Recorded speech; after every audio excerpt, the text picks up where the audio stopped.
Good evening, everybody. Good evening. Shall we start our work session for February 23rd, 2021? Yes. All right. Let's go ahead and go to the first item, which is public comment on non-agenda items. We have 30 minutes. We ask that speakers limit themselves to 3 minutes per speaker. I would say, just quickly, and the choice is yours, members of the public, but we have two periods for public comment tonight.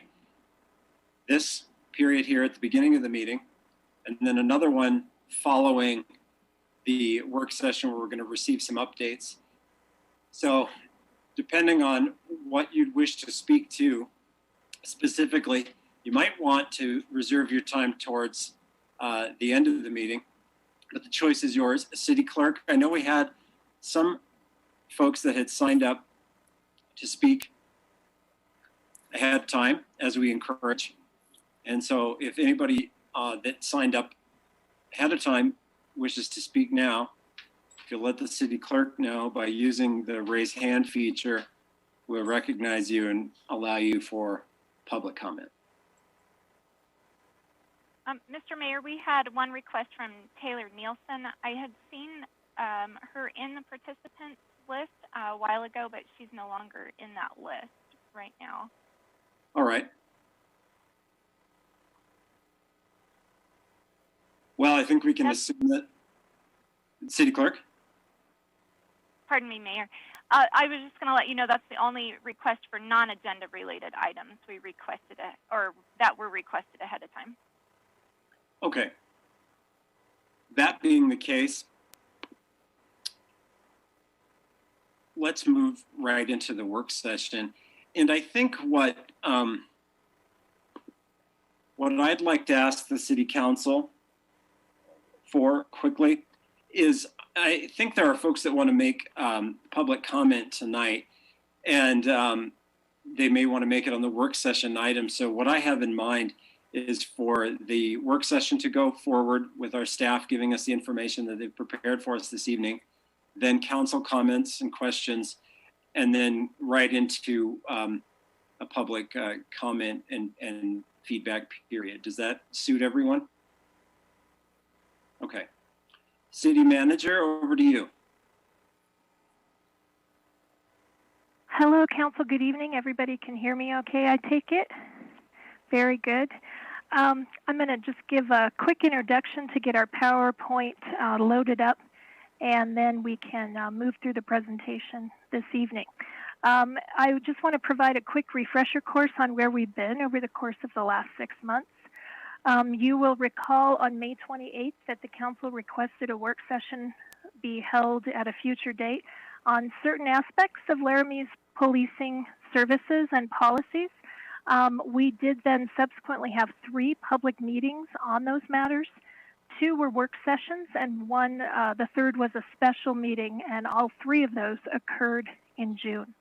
On June 23rd, we did have a work session where we reviewed the Laramie Police Department's hiring procedures, training, crisis intervention team, citizen complaint process. Talked about some of our officer wellness initiatives, and we spent a lot of time on use of force policies. And then on June 30th, we came back with another work session, and that third meeting, which was the special meeting, and we shared some additional relevant information on that evening with the council and the public, quite a bit actually. We talked about police agencies generally that operate in Albany County, and as you know, council, the Laramie Police Department, or our municipal government police, are only one of 4 policing agencies that are able to conduct policing activities within the city limits. So we covered that, and then we also talked about certain issues relevant to our municipal police specifically. We talked about our current civilian oversight structure. We spent some more time on use of force. We talked about transparency and community building practices and policies. You'll recall we spent some time discussing our implementation of body-worn cameras, our use of third-party evaluators to validate the veracity of our policing practices. And we also looked at some of the multi-layered partnerships that the LPD leverages in order to try to meet the needs of our community. And those partnerships involved folks like our Juvenile Services Board, our AWARE team, and the Albany County Mental Health Board. So on that evening, as you recall, you finally came forward after hearing all of this information and adopted a resolution, and that was Resolution 2020-38. It was passed on June 30th. That resolution, along with all of the detailed information that we covered in June, remains available on the city's website if you or other members of the public would like to refresh on any of that information. So tonight we're here as the culmination of a number of months of research that myself, the city attorney, the police chief, and the assistant police chief have been engaged in. And we're eager to share with you an update tonight on the 3 elements of that 4-part resolution that gave us kind of a charge to look into and investigate some alternate means for providing service. And then we'll spend most of our evening tonight on the 4th element, or section 1 of the resolution, which is the direction to staff to research the way that civilian oversight boards, and I want to differentiate civilian and citizen. You had asked us to look at how citizen oversight boards are utilized across the country, and then come back to you tonight to tell you whether that is something that we may want to look into for our community. But before we start, I want to differentiate civilian oversight from citizen oversight. And you heard me mention before that we talked in June about our existing civilian oversight structure. We'll go over that again today. I'm part of that. Your city attorney's part of that. And of course, you, as our 9 elected officials, are part of our civilian oversight structure. But what we will be getting into more detail about is citizen or residents participating in that structure as maybe something that we look to in the future. So with that, I think I will turn the PowerPoint presentation over to the Chief of Police. He will do a large portion of the presentation for you tonight, and he will draw in myself and the city attorney at appropriate points in the presentation. So if you don't have any questions for me, Council, I think we're ready to go. All right. Good evening. Thank you. Good evening. Good evening, Council. Can everybody hear me okay, first off? Thank you. I get nods there. I can only see like 4 panes, but I'm good. Thanks, Councilor Cumbly. So I'm going to ask Nancy to forward the slides on. What we're going to talk about tonight is primarily citizen oversight, but I thought that it would be prudent to move forward and at least refresh council on the resolution points from the 30 June 2020 meeting.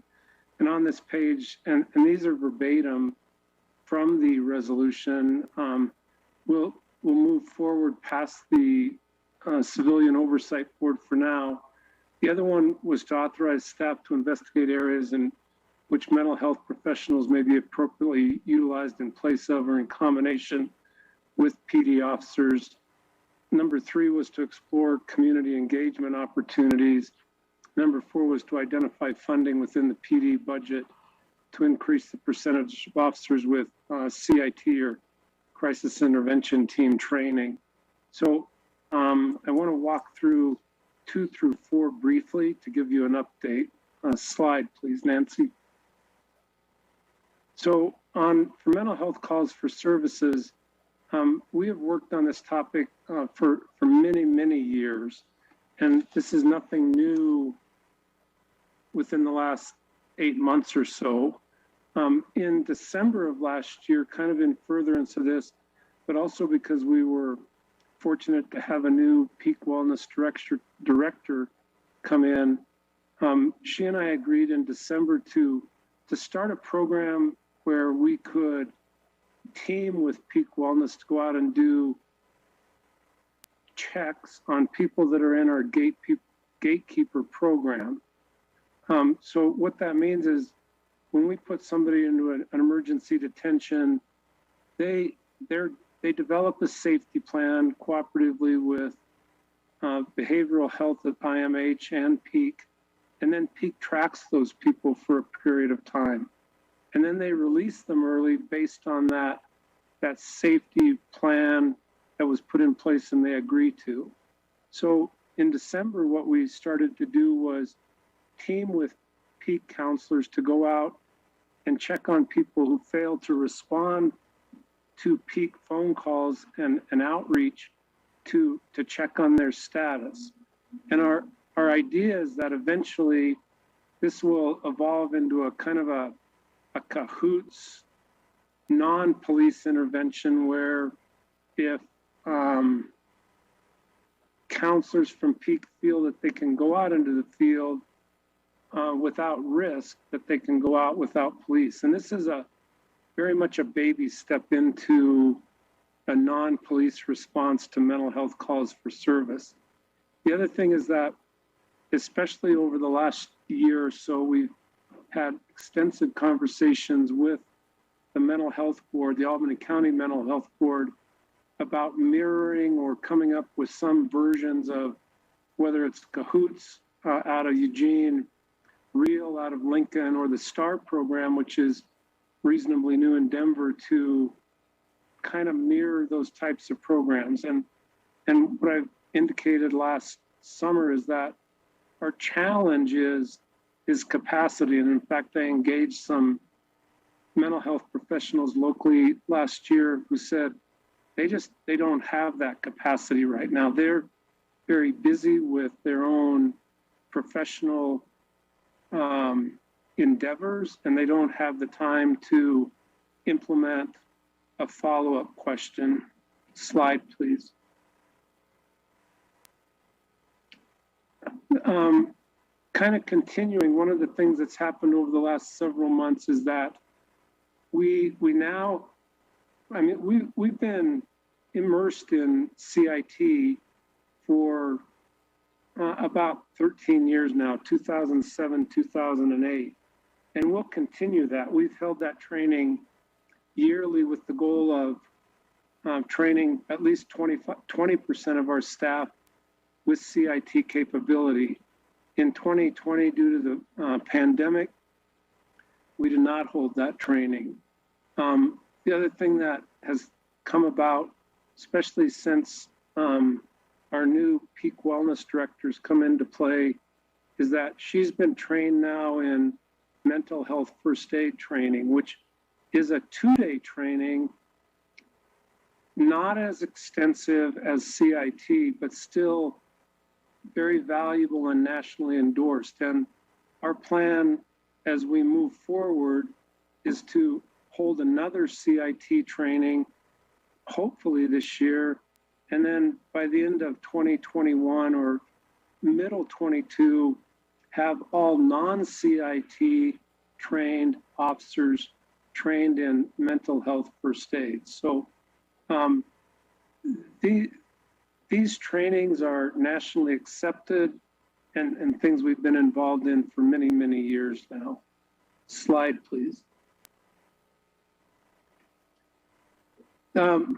As far as community engagement, as everybody knows, 2020 was a challenge. In 2020, we lost our Safety City, which has been a huge outreach since the mid-1990s, back when I was in crime prevention. And that's an engagement usually at the Freedom Has a Birthday, where we have kids come out, drive little pedal cars, interact with police officers, learn safety, not just for driving little pedal cars, but for, personal safety and those different things that encompasses a lot of different things.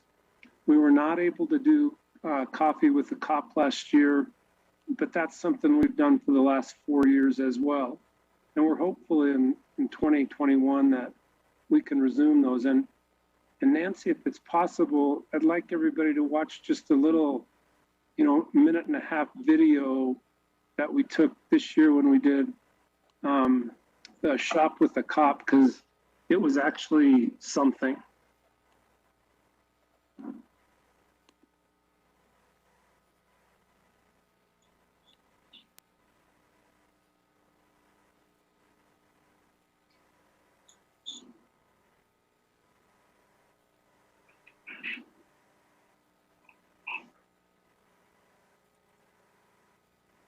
biggest thing that we're hoping that the kids will get out of the experience, besides the presents and the fun and the cars and the lights, is So you have audio, no developing a video. relationship with police, young people, let them know that we're not.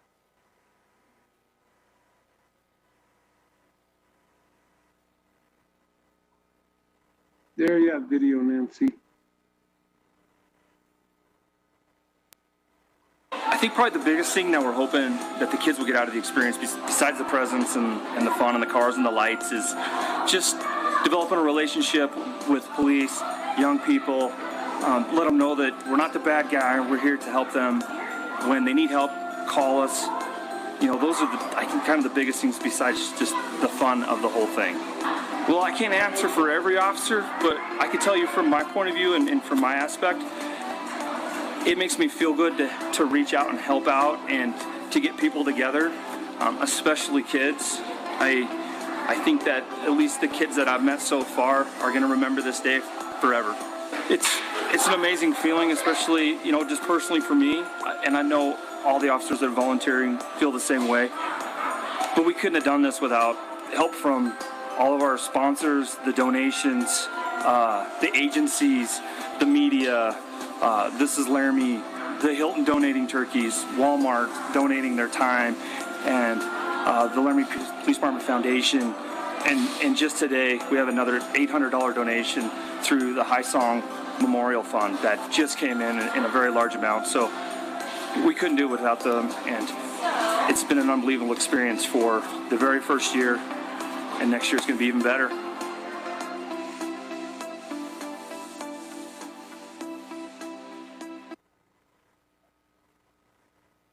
So while Nancy's transitioning back, this program, we teamed with the Albany County School District, who identified 27 different children of need, families of If you're need. trying to lose belly fat, stop doing cardio. This sounds backwards.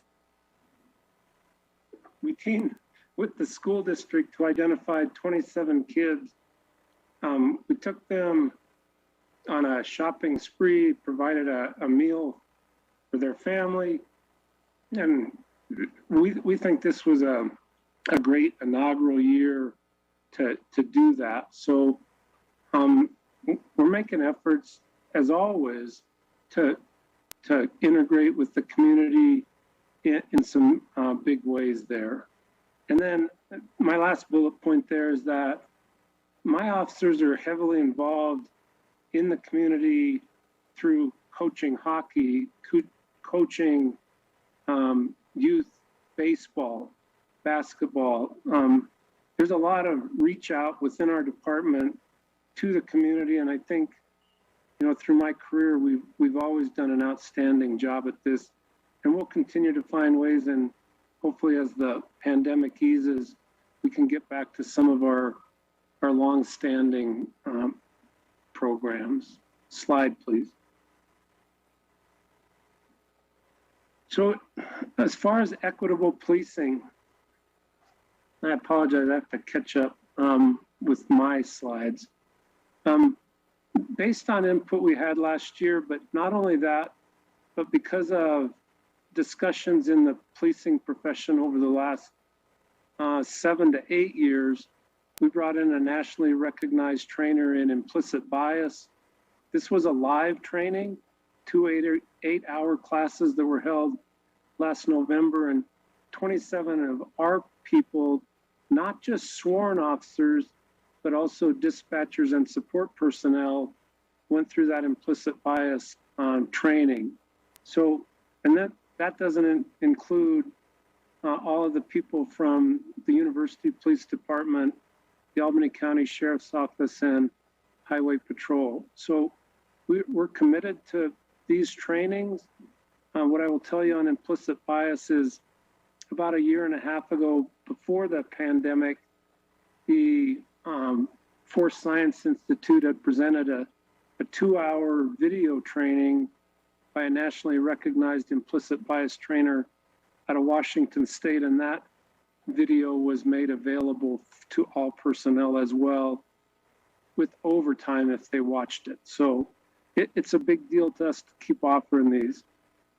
Last summer, the Caliber Press produced a 2.5-hour class on de-escalation, which we purchased and was made available to all PD staff, civilian and sworn. And I think it's important, at least for me, because it's one of my personal interests is we continue to train all of our new personnel in trauma-informed interviewing directed specifically to sexual assault investigations. Next slide. There's kind of your outline for tonight. I'm hoping not to spend too much time on this. If you have questions towards the end, myself, the city manager, the city attorney will attempt to answer those. But now I want to turn it over to the city manager. Next slide. Thank you. Thank you.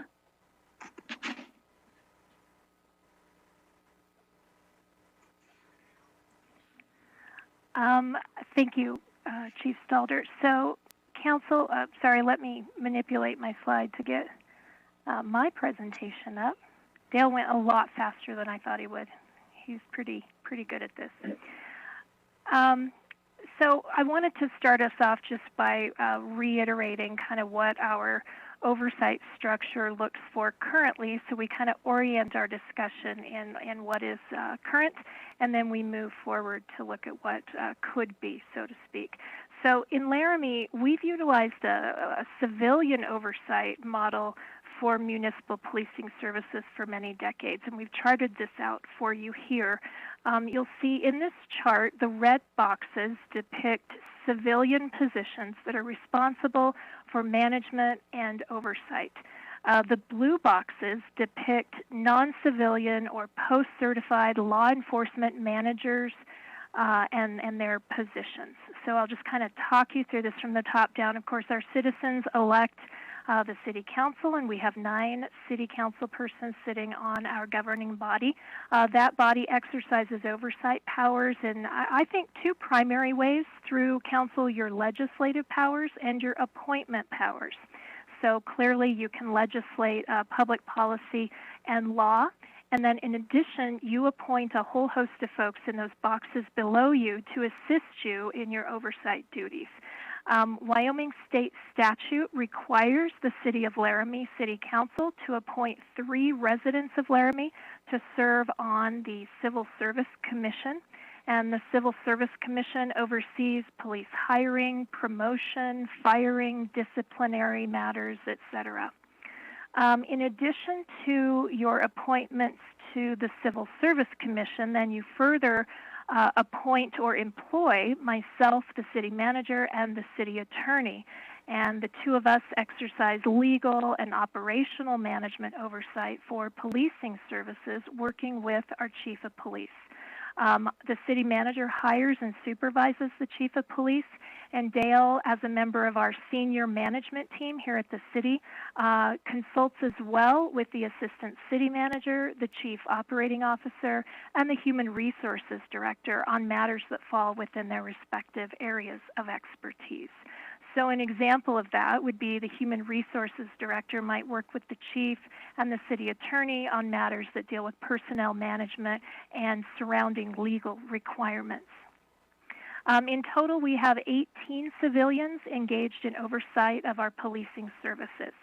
So now I'm going to move into the blue boxes, and in the blue boxes, this is our sworn post-board certified professional managers. We have 13 trained law enforcement professionals that oversee the day-to-day provision of those policing services. And that begins with our chief, who of course is sworn and post-certified, includes our assistant chief, Robert Terry, who of course is on your panel this evening, and our 4 lieutenants and our sergeants. I would mention as well, before I turn it over to the city attorney, that we do have on our panel tonight also our human resources director in the event that any questions come up pertinent to Lori's area. And if you don't have any questions for me, then I am happy to give the next slide to the city attorney.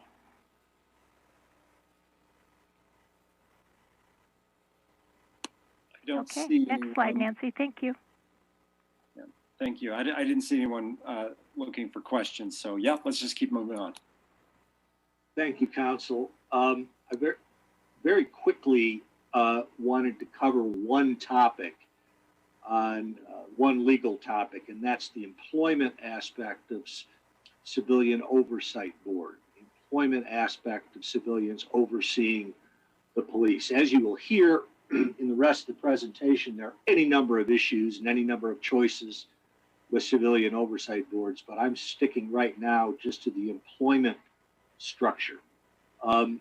So first, Janine quite well went over the general city employment structure as it applies to the police, but I want to delve into a few other issues, the first being the Civil Service Commission.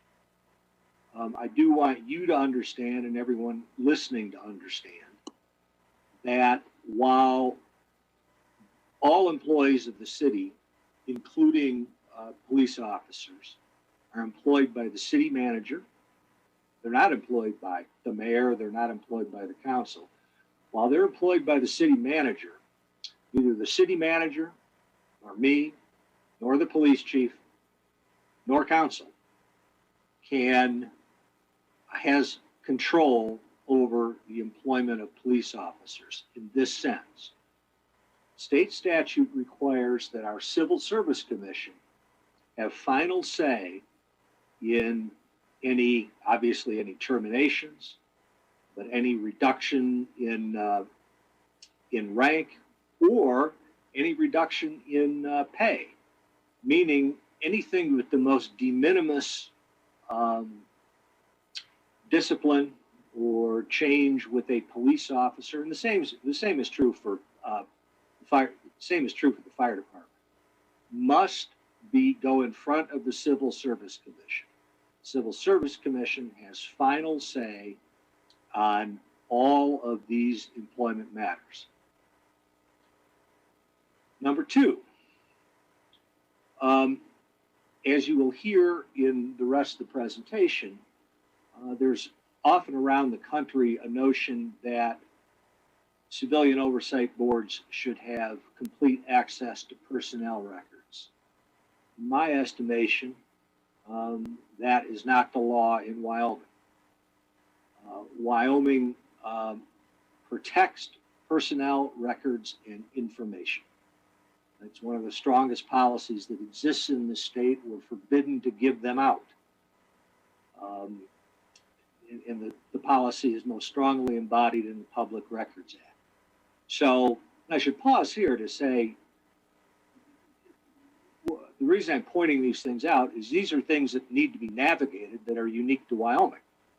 Or if not unique, they are issues with state law that will need to be navigated because as you will see shortly, there's any number of ways to think about civilian oversight boards and their role. Last, I put fairness/liability. I put it that way because fairness goes along with liability. Even if we could snap our fingers and not have to deal with the Civil Service Commission or issues with personnel records, we still have the issue of fairness to our employees and, sadly or not, the liability that attaches when we are not fair. Meaning, we're going to have to navigate with the Civilian Oversight Board anything that we're allowed to do, which leads to essentially a public handling of employment issues. Because if that is not navigated correctly, the liability is tremendous for the city, as it should be. As you can imagine, forget LPD, public works employees who might have to face some job action. We can't put their personnel matters, their private personnel matters, out into the public for discussion before normal employee processes have gone through. And that is doubly true for police officers, given our Civil Service Commission.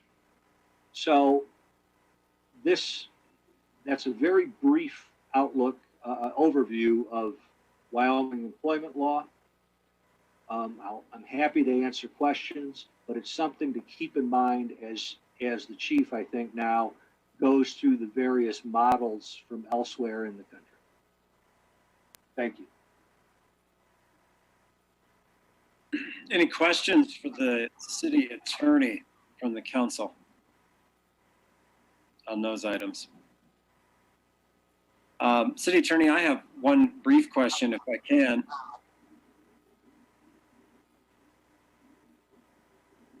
And that is then. Yeah, go ahead. Thank you. Have there been challenges in court that would be relevant to the way the state law is interpreted regarding the Civil Service Commission, personnel records and issues, and public access to them related to law enforcement? Nothing successful. The Civil Service Commission, as it has been litigated over the decades, the power of that Civil Service Commission has only been cemented in the courts. It is a matter of public record that the city of Laramie has had to go through these battles. And the Civil Service Commission and its power I shouldn't say has come out on top, but it has been cemented. As for personnel records, no. There has been no successful challenge to that blanket policy of not allowing access to personnel records. Thank you. I appreciate that answer, City Attorney. And what prompted that question is oftentimes the footnotes to state law that provide the context for how local government and the public in general needs to understand those is related to how they've been interpreted up till now. So I appreciate that. Any other questions for the city attorney before I move on to the next piece? All right. Let's keep going. Thank you. Mayor and members of council, I wanted to throw out a few references.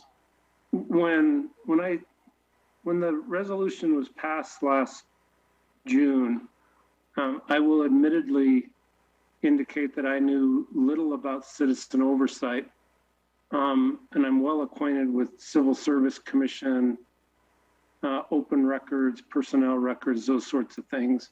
But I had to dig in over the last 6, 7, 8 months to a lot of research on citizen oversight. So I threw this slide up here to kind of give council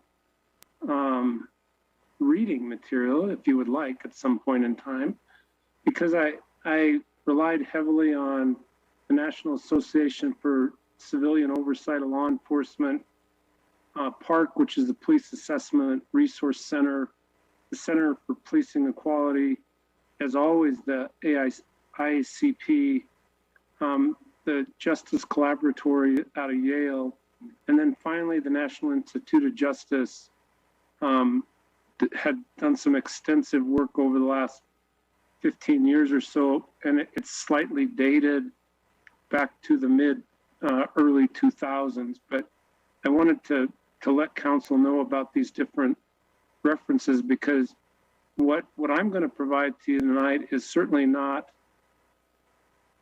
information from a longtime expert in civilian or citizen oversight, but rather give you the research that I've found over the last 6, 8 months. And I've done extensive reading in all of these.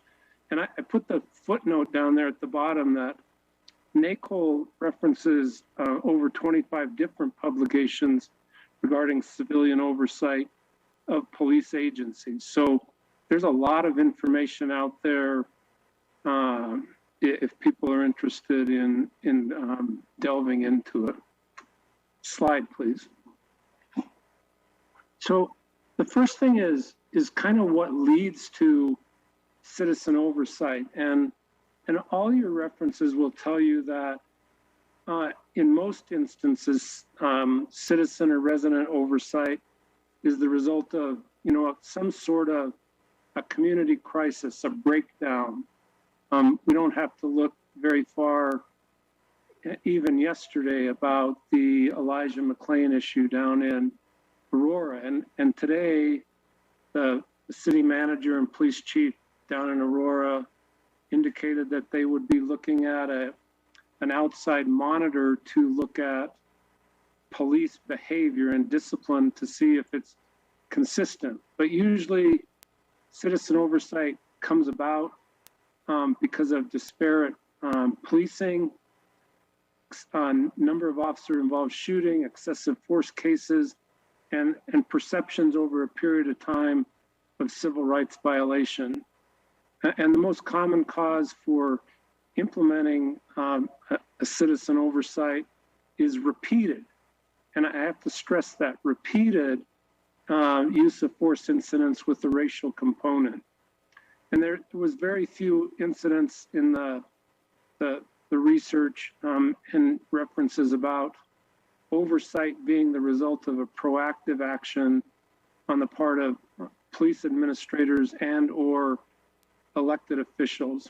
And finally, and it's another important part, and you have to look no further than the NACOL site to confirm it, is that in the majority of cases where citizen oversight is considered or implemented, police agencies are entering into, emerging, or inside of a federal consent decree, which federal consent decrees, for those who might not be familiar, are absolutely associated with repeated incidents, reports, complaints of civil rights violations.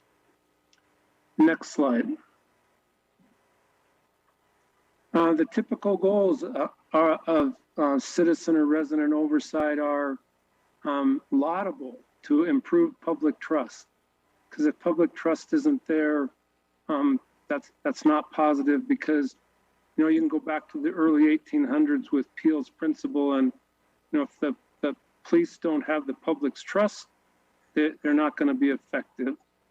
To ensure accessible complaint processes, and that's one thing you'll see through tonight's presentation, is that in some instances these different oversight models can serve as an alternate conduit for a complaint process. And I would remind council, when we talked several months ago about the bias crime ordinance, there was a discussion about having an outside non-police department controlled pipeline for reporting citizens' complaints. And I think that that's a valuable consideration to look at moving forward. The other goal is to promote thorough investigations, and that's also laudable. If a police department's investigations, whether it's an internal complaint, citizens complaint, use of force complaint, if that's not thorough and sustainable, then there needs to be some mechanism to come in and evaluate how that was completed. Everybody's concerned, rightly so, about increasing transparency. And then finally, outside oversight can deter police misconduct if, in fact, a police department is not managing that police conduct to the satisfaction of the community. Next slide, please. I'm not going to go through each one of these core elements of a successful oversight capability. I would point council to the third bullet point, which the city attorney discussed, was unfettered access to records.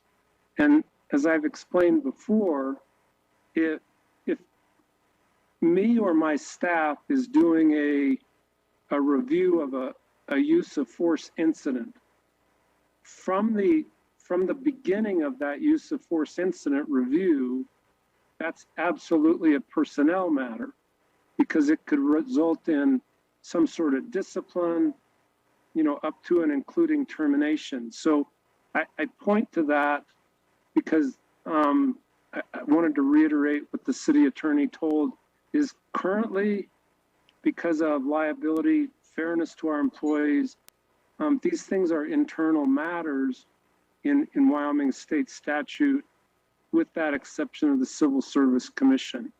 The rest of those elements are certainly things that should be considered by council as well. Next slide. So before I get into kind of the overall models, I wanted to point out a couple of things. Is even in NACOL's opinion, there's a lot of academic and theoretical insight to citizen oversight. But at the outset, NACOL will also tell you that there's very little research-based outcome on the effectiveness of citizen oversight. I put down there one of the documents that I read, and it's actually two pieces of a document. NACOL's reports on civilian oversight of law enforcement, assessing the evidence and a review of the strengths and weaknesses of the various models. And that's what I will walk through tonight in brief. I think it's critically important to understand that NACOL, in their assessing the evidence document, they identified 144 police agencies in the United States that have oversight. And I do point out that primarily those are in large cities, San Francisco, Albuquerque, Denver, Chicago. And then they based their research and their survey on 97 different departments. And there's over 18,000 police departments in the United States, and that includes federal, state, and local. So that represents way less than 1% of all police agencies in the United States have some form of external oversight, not counting civil service commissions, because those are common across the country. So we fall into the vast majority. Next slide. So it gets a little fuzzier here, but primarily there's three different models of oversight. And with that said, and I'll walk you through those models, what is universally known, whether it's the National Institute of Justice or NACOL, none of these models are applied specifically. And in fact, later I'll walk you through a case study because that helped me to kind of visualize in a non-theoretical academic way what oversight might look like. And then in most of these cases, there's a hybrid. They'll bring in a piece of one, add a piece of the other, maybe mix it with something that's not even peer to one of these models, but it works for the jurisdiction, whether that's because of legislation, whether that works because of a council or a mayoral type of government, but they're all hybrids. So when I explain to you tonight these basic three different models, it breaks up a lot, and you'll see that in my case study pretty soon. And finally, there's wide variation on what the budget that is necessary for operating any of these oversight types. And I'll touch back on that a few different times. Slide, please. The other thing is there is really no best practice for citizen oversight. As I've indicated already, these are rarely used in the United States. And even in international models, that outside citizen oversight is rarely used. And there's really only consensus in that when a governing body or a police department is considering oversight, that it should be the least intrusive based on known concerns about the police agencies who are considering that oversight. And finally, and I touched on it, there are still tremendous gaps in what is known regarding the effectiveness of oversight. Next slide. So I want to walk through the three different models, and I hope I don't want to drill down into all the intricacies, because there are a lot of intricacies, but really what the NACOL documents afforded me was to kind of tell you the pluses and the minuses, and what in a theoretical pureness what each one of these models look like. And the first model that's mentioned is they call the investigations model. And in this model, usually those departments that employ this, there's been a breakdown in the trust or the capability known internally or externally in the ability of that department's ability to carry out internal investigations. And I use internal investigations in a broad sense, because in a big department, your IA division looks at internal citizens' complaints about force, about misconduct, or it will delve into internal investigations about misbehavior that's been brought forward up through the ranks. And so in this investigation model, they have the ability to do an independent investigation outside of your IA division. And sometimes in a investigations model, it can absolutely replace that IA operation, or sometimes they parallel the investigation, which means that your citizen oversight board has all the information that your IA division does, and they walk a parallel path to a goal. And then finally, and you'll see this recurring theme, is that the oversight board then makes a recommendation of findings to achieve. Where the investigation model is most often used, and if you've watched the news, especially over the last 6-7 years, is that one of the things that has tremendous impacts on a police department's ability to carry out a successful internal investigation is union contracts. And we can all, I think, be happy that in Wyoming we don't have unions. I know I am. So oftentimes that's where you'll see that investigations model is where, because of union contracts and union demands, you don't have that ability by an internal affairs division and sometimes even a chief to accomplish that successful investigation into whatever it is broadly. Next slide. Certainly the investigation focus models are the most independent form of oversight. It requires full-time, non-police, but trained staff. And I'll come back to the extensive training that's necessary to accomplish effective external oversight. It's usually the most costly and requires the most resources necessary to conduct good investigations. And finally, and I'm sure you can surmise this with my comment about unions, it often faces the most ardent resistance from police personnel, especially when there's a union arm to that. Next slide.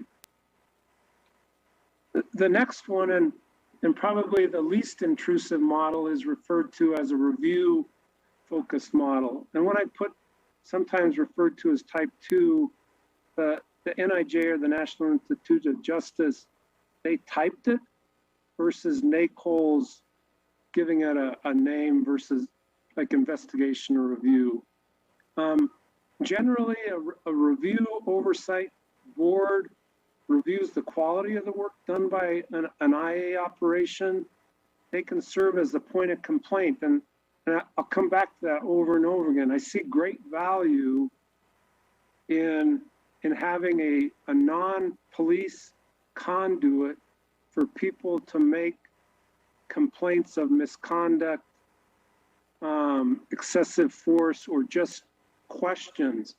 But that point of complaint intake still has to be trained, and it still has to recognize and have some independence from a police department in order to accomplish that function. Generally, they only review citizens' complaint, and they're not involved in the internal investigation.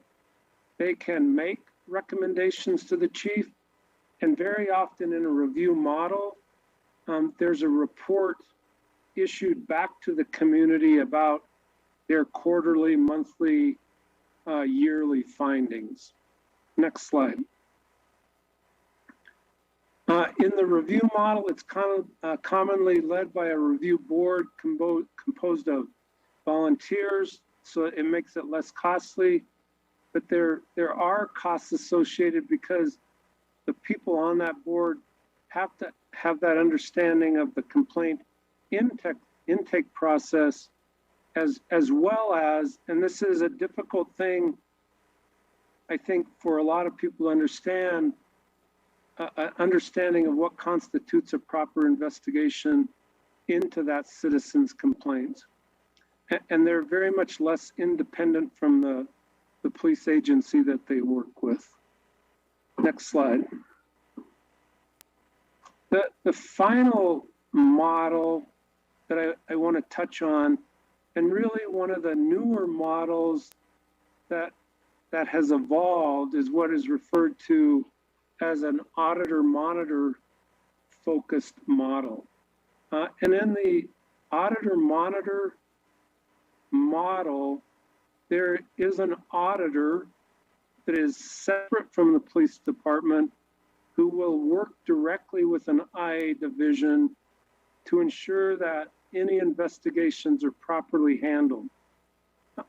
But further, they review broad patterns of citizen and internally generated complaints, and they get into policy, training, police practices, and also sometimes serve as that point of intake for citizens' complaints. And what I would stress is the auditor monitor is absolutely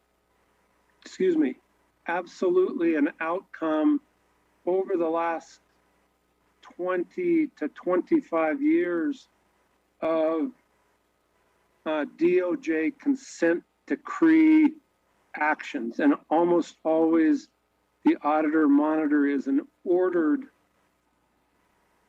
process because of that consent decree. Next slide. It's obviously the most costly and intrusive model. They oversee so much that they require a lot of independent and extensive expertise.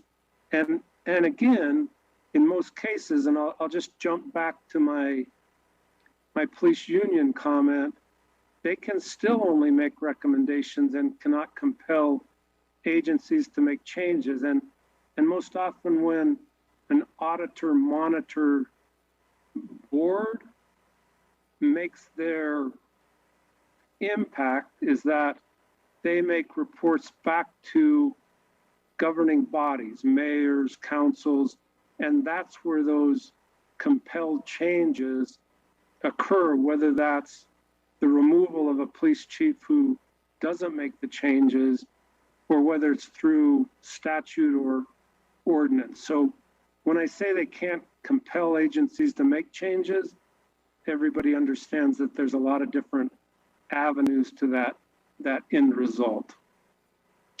Next slide. So one of the alternatives that is mentioned a lot in the documentation is using mediation, where you have outside independent people come together. If and when you have a use of force complaint or an internal investigation that isn't endorsed by whether that's the city manager, HR director, whether an outside complaining party refuses to accept the findings of an internal investigation into force, citizens complaint, or other things, then you can mediate that, where you have that confidential meeting facilitated by a neutral third party, and oftentimes that's seen as a much more cost-effective and way to accomplish that end goal of ensuring the transparency, the citizen satisfaction with the community. So I mentioned that because it isn't an all or nothing thing in the research. Next slide. So I just want to recap a couple of things. Usually, a citizen oversight, it's typically the result of some sort of a local crisis. There's clear variations on the budget and the cost for oversight. What is stressed in all the documentation is that local jurisdictions should carefully match their goals for citizen oversight to the resources they have when considering oversight, especially personnel and physical capabilities. And finally, and I think it's a very positive point, that citizen oversight can serve as a conduit for positive information about a police department's performance. And I just want to reiterate what I brought up on several occasions last June, is that my department is not afraid of any scrutiny that could be brought to us. I'm completely open to any ideas that council or the community might have about how we conduct our business as we do it. So I want to make that clear. Next slide. I want to walk you through his case study, and this case study was presented last October at the IACP convention. And what I will tell you is that the IACP convention last year was unique. I've attended several IACP conventions in person. Last year was virtual, which was absolutely incredible. I know people get tired of Zoom meetings, and this was a Zoomer from heck for 3 days, but it gave me the opportunity to see a lot of different presentations. And one of the presentations made was from the Fairfax County Police Department in Virginia. And I think it points to a couple of things, is that this is on the minds of many police administrators, and we all welcome positive change to our profession. And I think, maybe I hope that what council has seen over the last 8 months is that you have a progressive police department. You have a police department that's been committed to change since, we can go back to 13 with body-worn cameras. But the other thing that the case study did for me was it kind of put a nuts and bolts application to a very theoretical kind of an academic discussion in almost all the literature about community or civilian oversight. So I found it interesting. It was put on by the police chief in Fairfax, Virginia, as well as their auditor. And so Fairfax had a history of racially charged incidents. So their governing county board, and I know that the structures, the governing structures are not identical in any way, shape, or form, but I still think this is valuable to walk through briefly to kind of put legs on a morph. So they started to look at this back in 2014 because of all this history of stuff going on within Fairfax. And so they recognized immediately that they had to change state statutes to allow outside entities and non-sworn, non-city / county in their instance, personnel to see personnel records. So they accomplished that in 2017, and in 17 is when they put their citizen oversight board into place. Next slide. So they actually did, again, this hybrid model where they put in an auditor who is an independent from the police department, hired by the county person to audit the practices of the Fairfax County Police Department.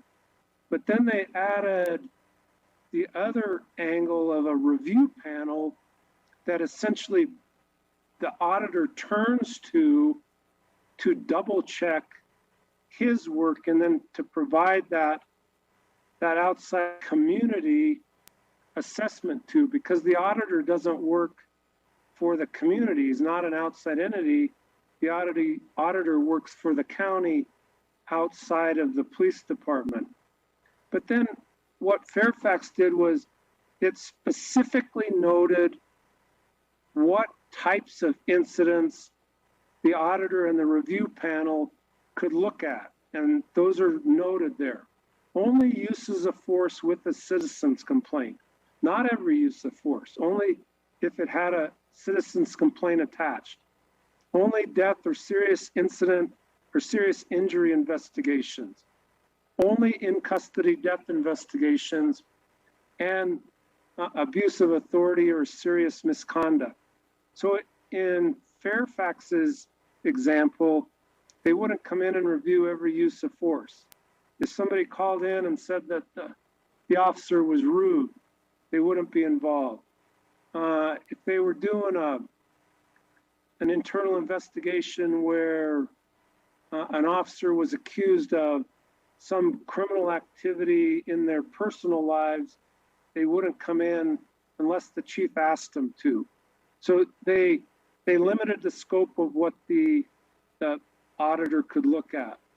And finally, the auditor does not become involved in any other citizen's complaint or internal investigation. So that scope was very limited in the Fairfax example. Next slide.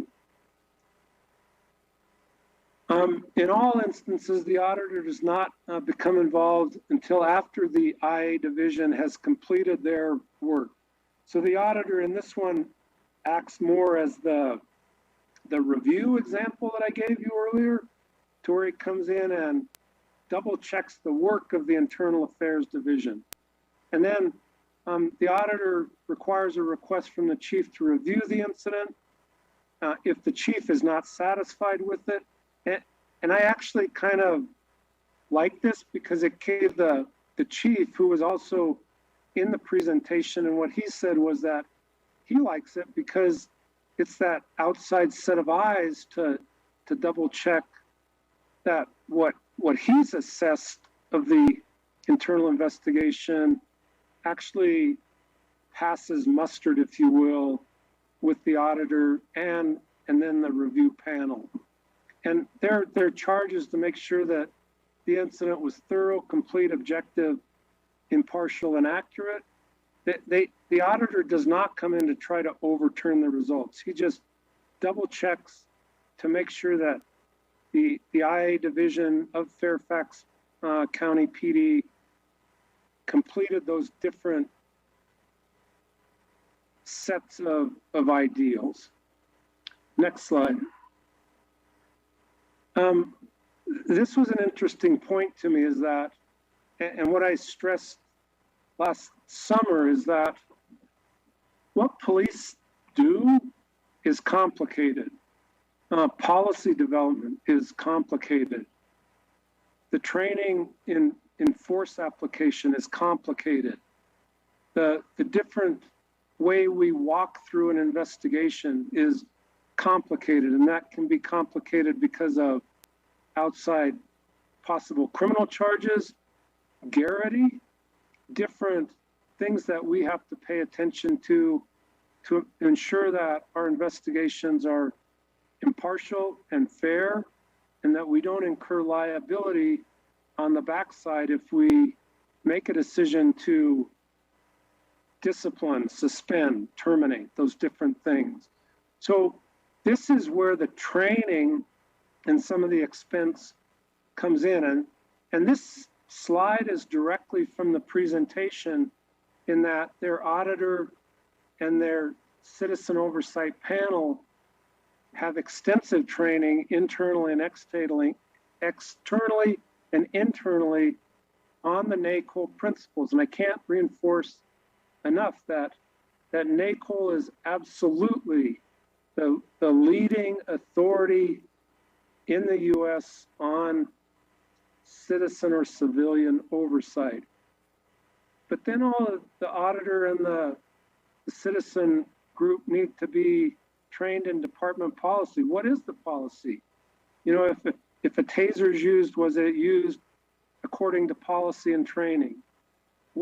How do you do an internal investigation, what that process is? Most complicated thing in the world, but literally our Bible is Fourth Amendment searches and seizures, and all of the case law over years and years that have led us to where we are with Fourth Amendment searches and seizures. Use of force policies and training, and then outside training, for example, CIT, implicit bias, de-escalation. You could add a whole bunch more. So next slide. And then finally, you know, your other considerations is, you know, what will the budget of the auditor and the board be? Will the auditor and the board have an executive director and support staff? Will board members be paid a stipend when they review incidents? Will they receive a salary? And finally, what Mr. Schott said, who is the auditor in Fairfax County, he said, if anyone tells you there isn't a cost associated with civilian oversight, they're not being honest.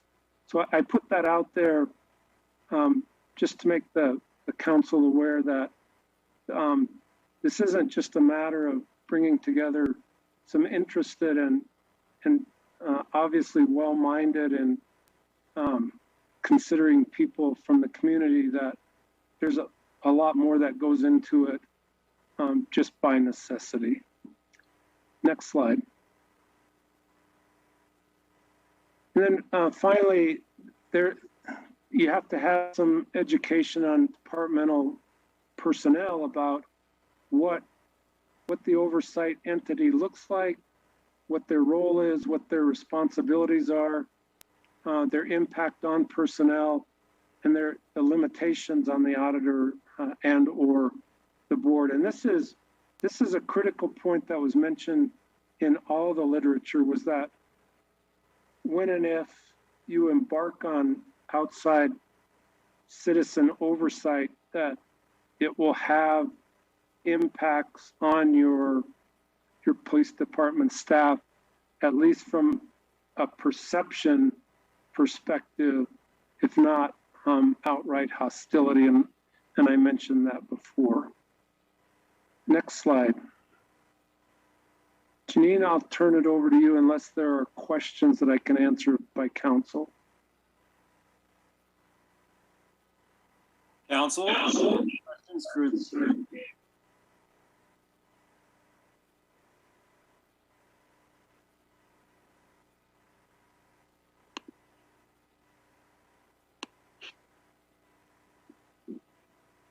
sounds like people want to wait for questions until we're all done.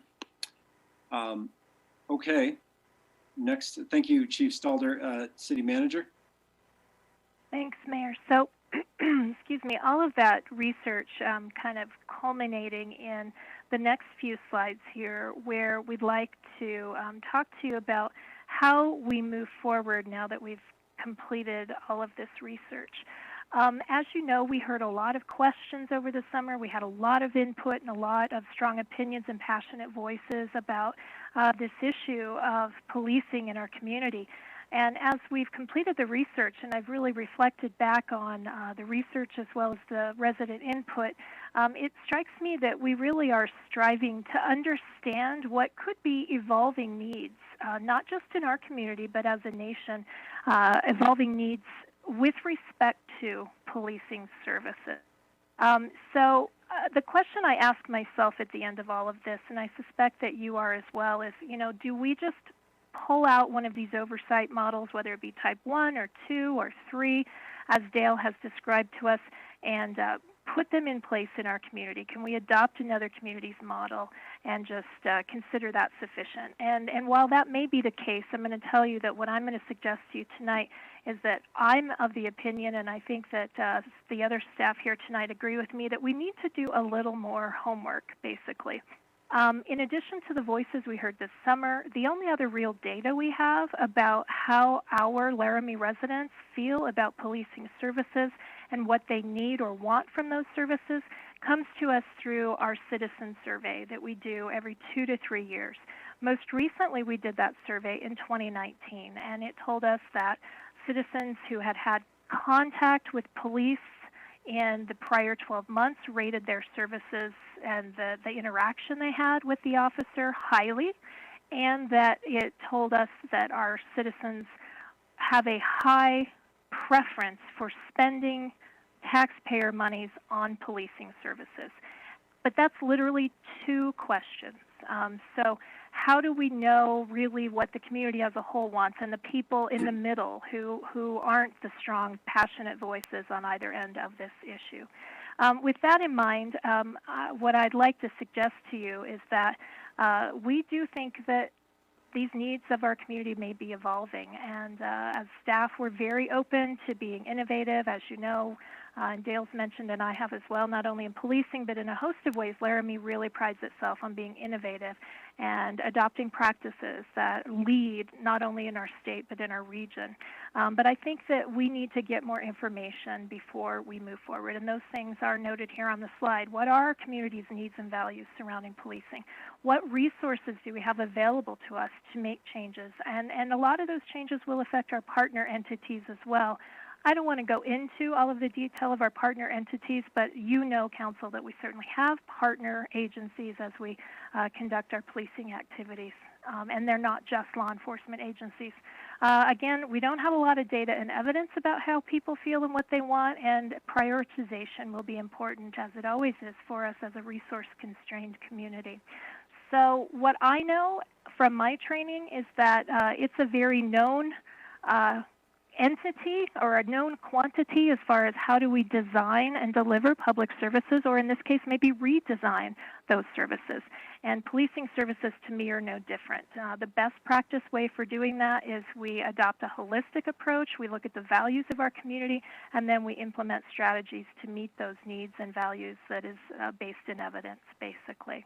So that's a lot of kind of public administration mumbo jumbo, but I think this next slide, Nancy, will cut a little bit more to the chase. I really think what we'd like to recommend is that we take some time to pursue a Laramie-centric solution that really works for our residents and meets our goals. And on this slide, you saw this earlier, this improve public trust, ensure accessible complaint processes, et cetera, et cetera. These are the typical goals that we see in citizen oversight models from around the country. And I think we wholeheartedly, as management staff here, embrace those goals, and we would like to see those same goals for ourselves. Oftentimes when the council send us out to do research, we have a known problem. In this case, we're trying to figure out still, well, what problem are we trying to solve? And in what priority? What are the goals? What accountability measures will we need in order to ensure success, et cetera? So these are some of the key questions that we really think we can flesh through and bring back a better solution than we certainly can tonight, assuming the council offers us the time to do that. So let me talk a little bit about how I think we can do that, and we're almost to the end, just so you know. We only have a couple slides left. What I'm suggesting to you, next slide please, Nancy, is that we convene, I'm just calling it at this point, 2021 Working Group for Police and Community.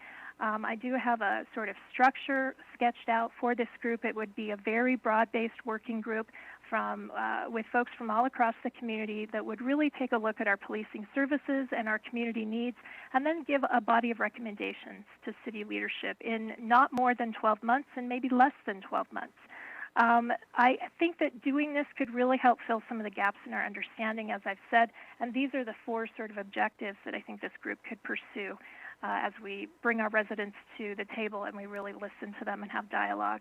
We would look at data, evidence, available resources, and figure out what our community values are around policing, and then in point 2, bring back advice and recommendations to the City Council for how to attain those needs, priorities, and values for the community.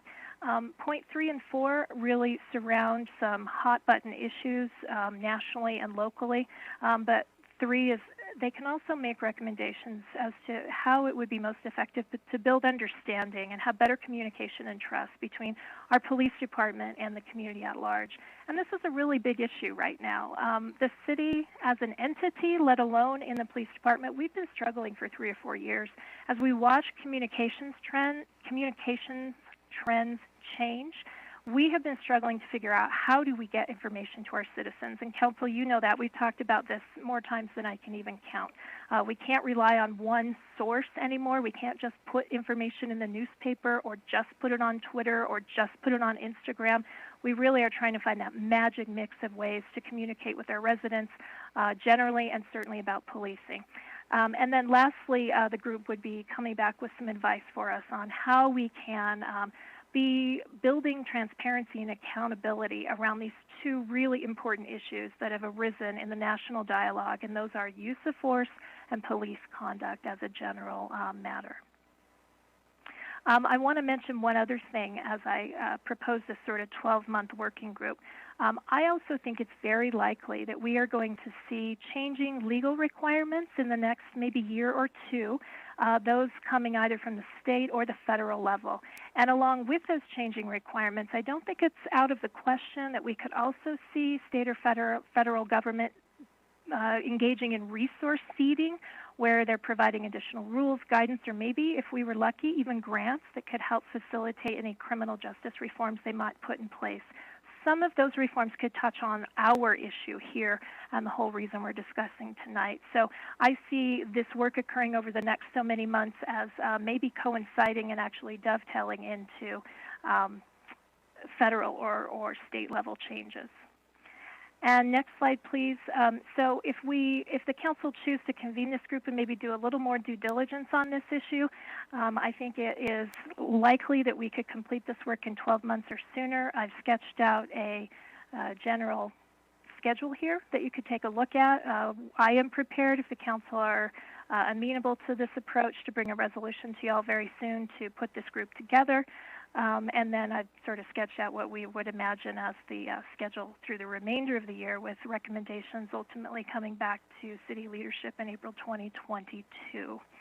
Lastly, I'll just mention this is a very broad-based group that I have envisioned, and I've modeled it after, in my own mind, and of course council will ultimately approve that vision, but I've modeled it after similar strategies employed in other communities, kind of a hybrid of that. So there would be residents, individual residents appointed to the committee. There'd also be some representatives from our civilian oversight internal to the city right now.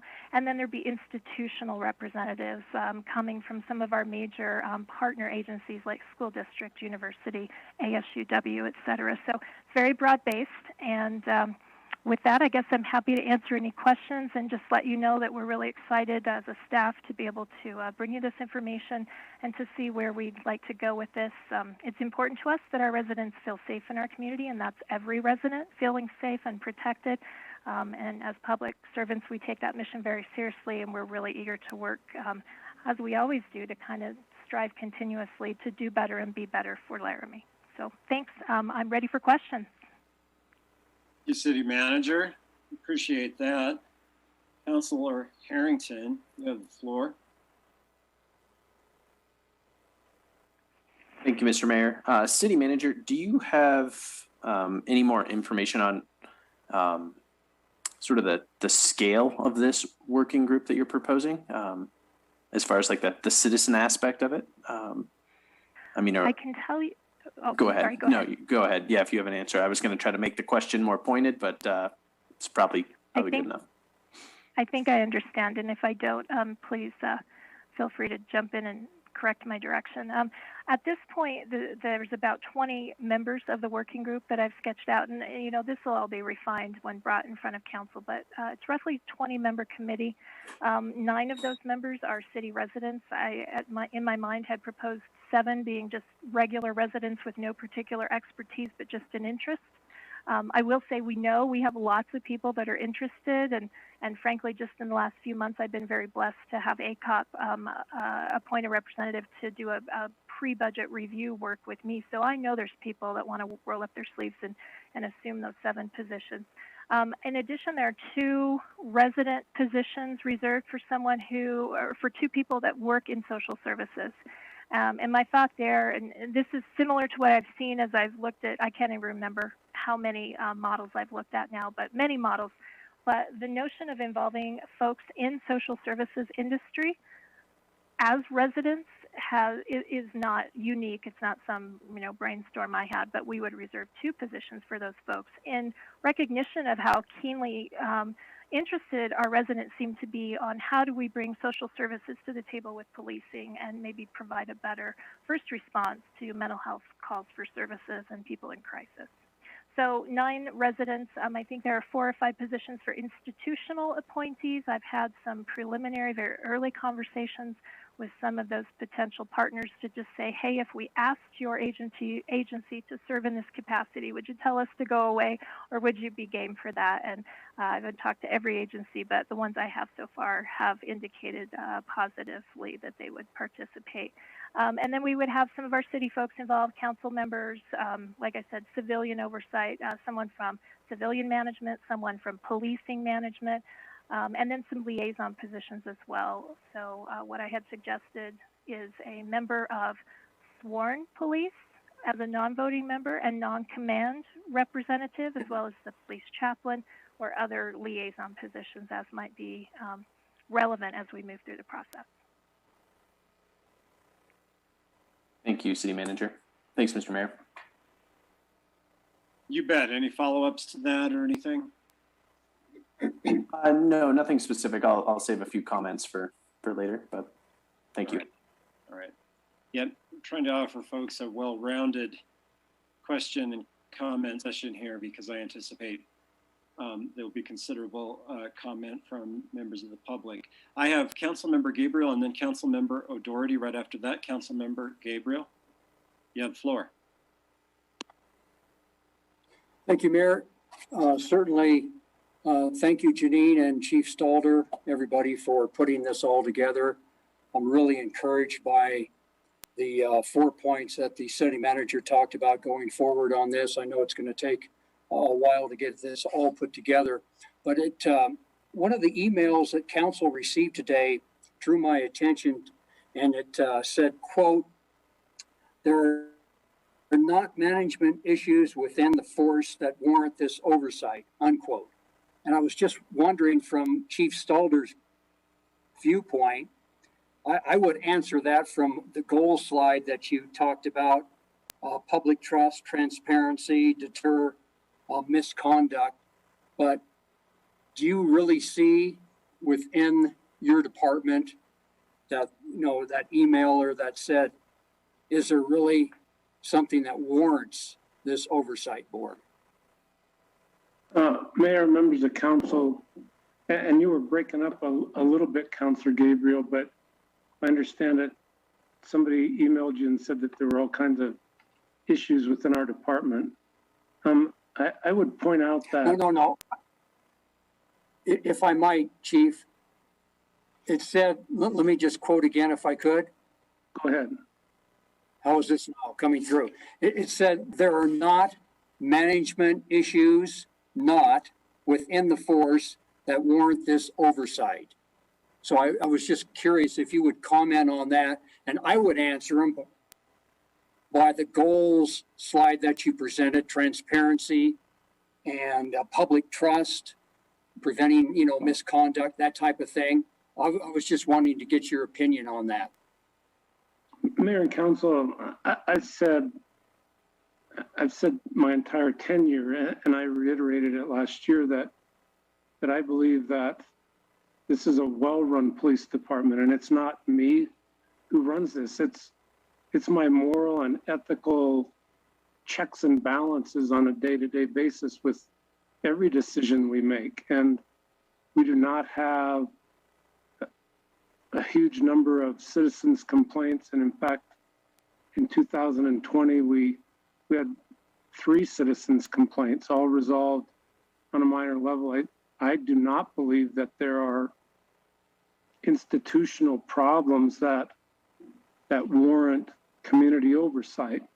And I temper that statement by what I've said to Assistant Chief Terry and in a number of conversations over the last 9 months is somebody wants to come double check our work. I welcome that. I do worry about the privacy and the personnel records of every one of my people. And our department is not without internal scrutiny that I believe that myself and my upper command staff follows through with on a regular basis. But I believe that we do not have problems internally that warrant that outside continual oversight. And what we've said is, frankly, I think if we had some sort of an external citizen oversight board, they would be really bored within our department. Great, thank you. And Mayor, just one follow-up if I could. I was also encouraged by Chief Stalder's crisis intervention training discussion. And I think there's more people on the council that are up to date on that than I am. So I'll wait if my questions or comments are not covered with other council members, I can come back to that, but that's it for now. Thank you. All right. Councilor O'Doherty, you are up. You've got the floor. Thank you. And I really, one of the things that stuck with me in the chief's first presentation about this was that he welcomes scrutiny because he doesn't have anything to hide, and I believe him. I was wondering, back with the CAHOOTS model, as I understand it, it's about 30 years old, and it started out with a large volunteer. It was a volunteer social services group. So to have volunteers doing the kind of, I think what I'm trying to say is that your understanding too? That has a huge volunteer component. So they have an advantage over us that they have apparently a lot of mental health providers, which I'm not seeing here in Laramie. Do you? Is that your understanding of that CAHOOTS model, and Eugene? Chief. Yeah, Mayor and Councilor Doherty, my knowledge basis of CAHOOTS goes back to about 2003. And while it did start out somewhat on a volunteer basis, they're tied directly to the Eugene Police Department. and their budget runs in the millions. And now they're outfitted with mental health professionals, EMTs, equipment, vans in their response model. So it does take a lot of, and I wanted to point that out earlier tonight, that I actually reached out to a couple of mental health professionals who I have great respect for. And what they both told me is that they don't have the time to, what I was looking for was something like real, where we made contact with somebody in crisis out on a mental health call for service. If we could email a group of mental health professionals, and would they be willing to at least follow up with a phone call and say, hey, are you doing okay? Is there something we can put you in touch with? Not asking for them to go out and counsel or to provide direct services. And what they both told me was, we don't have time to do that. We're busy, dawn to dusk with our professional practices. And there's really just not that, and I hate coming back to this word over and over again, there is just not capacity within Laramie to create a volunteer capability. So that would be my answer. Thank you. That's been my experience with the capacity as well. So thank you. That's it for me. Questions?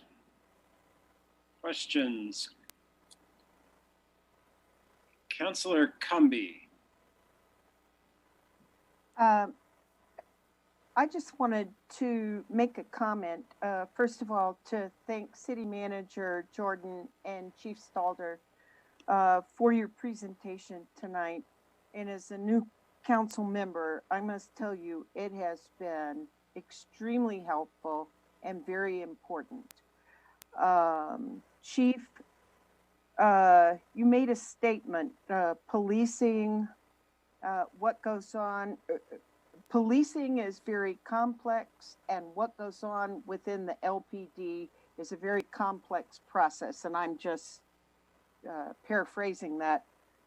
And I think that you did a good job of demonstrating the layers upon layers of complexity. And it seems like you've done an awful lot of work and research in the last 6 months and your whole career, and I do appreciate that. And City Manager Jordan, you have really helped, I think, to demonstrate the steps in the process of enhancing city-community working relationships and endeavors. I think sometimes we see something, we make comment, and we want to change, and we don't understand why it didn't happen yesterday.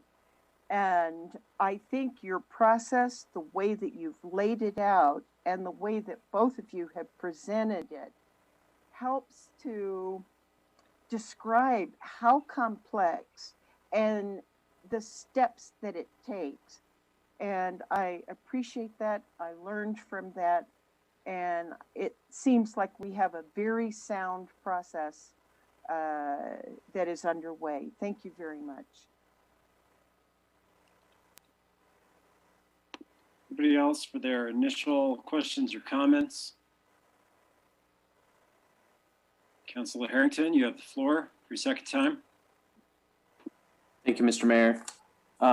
Chief, I was reading recently about, I think we all identify some of the issues in policing as more systemic and removed from the individual. And one of those issues that I was reading about recently was when you apply mental health professionals to policing calls because of the systemic deficiencies in what do you do with that person. And you and I have had this conversation when I served on the Town and Gown Association, that there's nowhere to put those people other than in the detention center.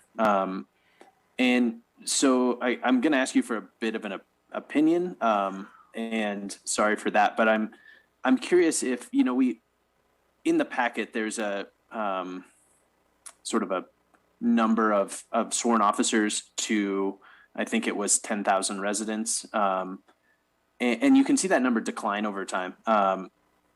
And I'm curious, as we look at these new options for maybe ways to interact with the public, if we were to replace new hires, I'm not talking about removing any officers, to be clear, but if we were to hire mental health professionals instead of officers in those missing positions, the opinion I'm asking is, what do you think that would do really practically? I mean, if the end result is still that they end up in the detention center, do you think hiring those mental health professionals is going to have the result that I think probably council would hope for?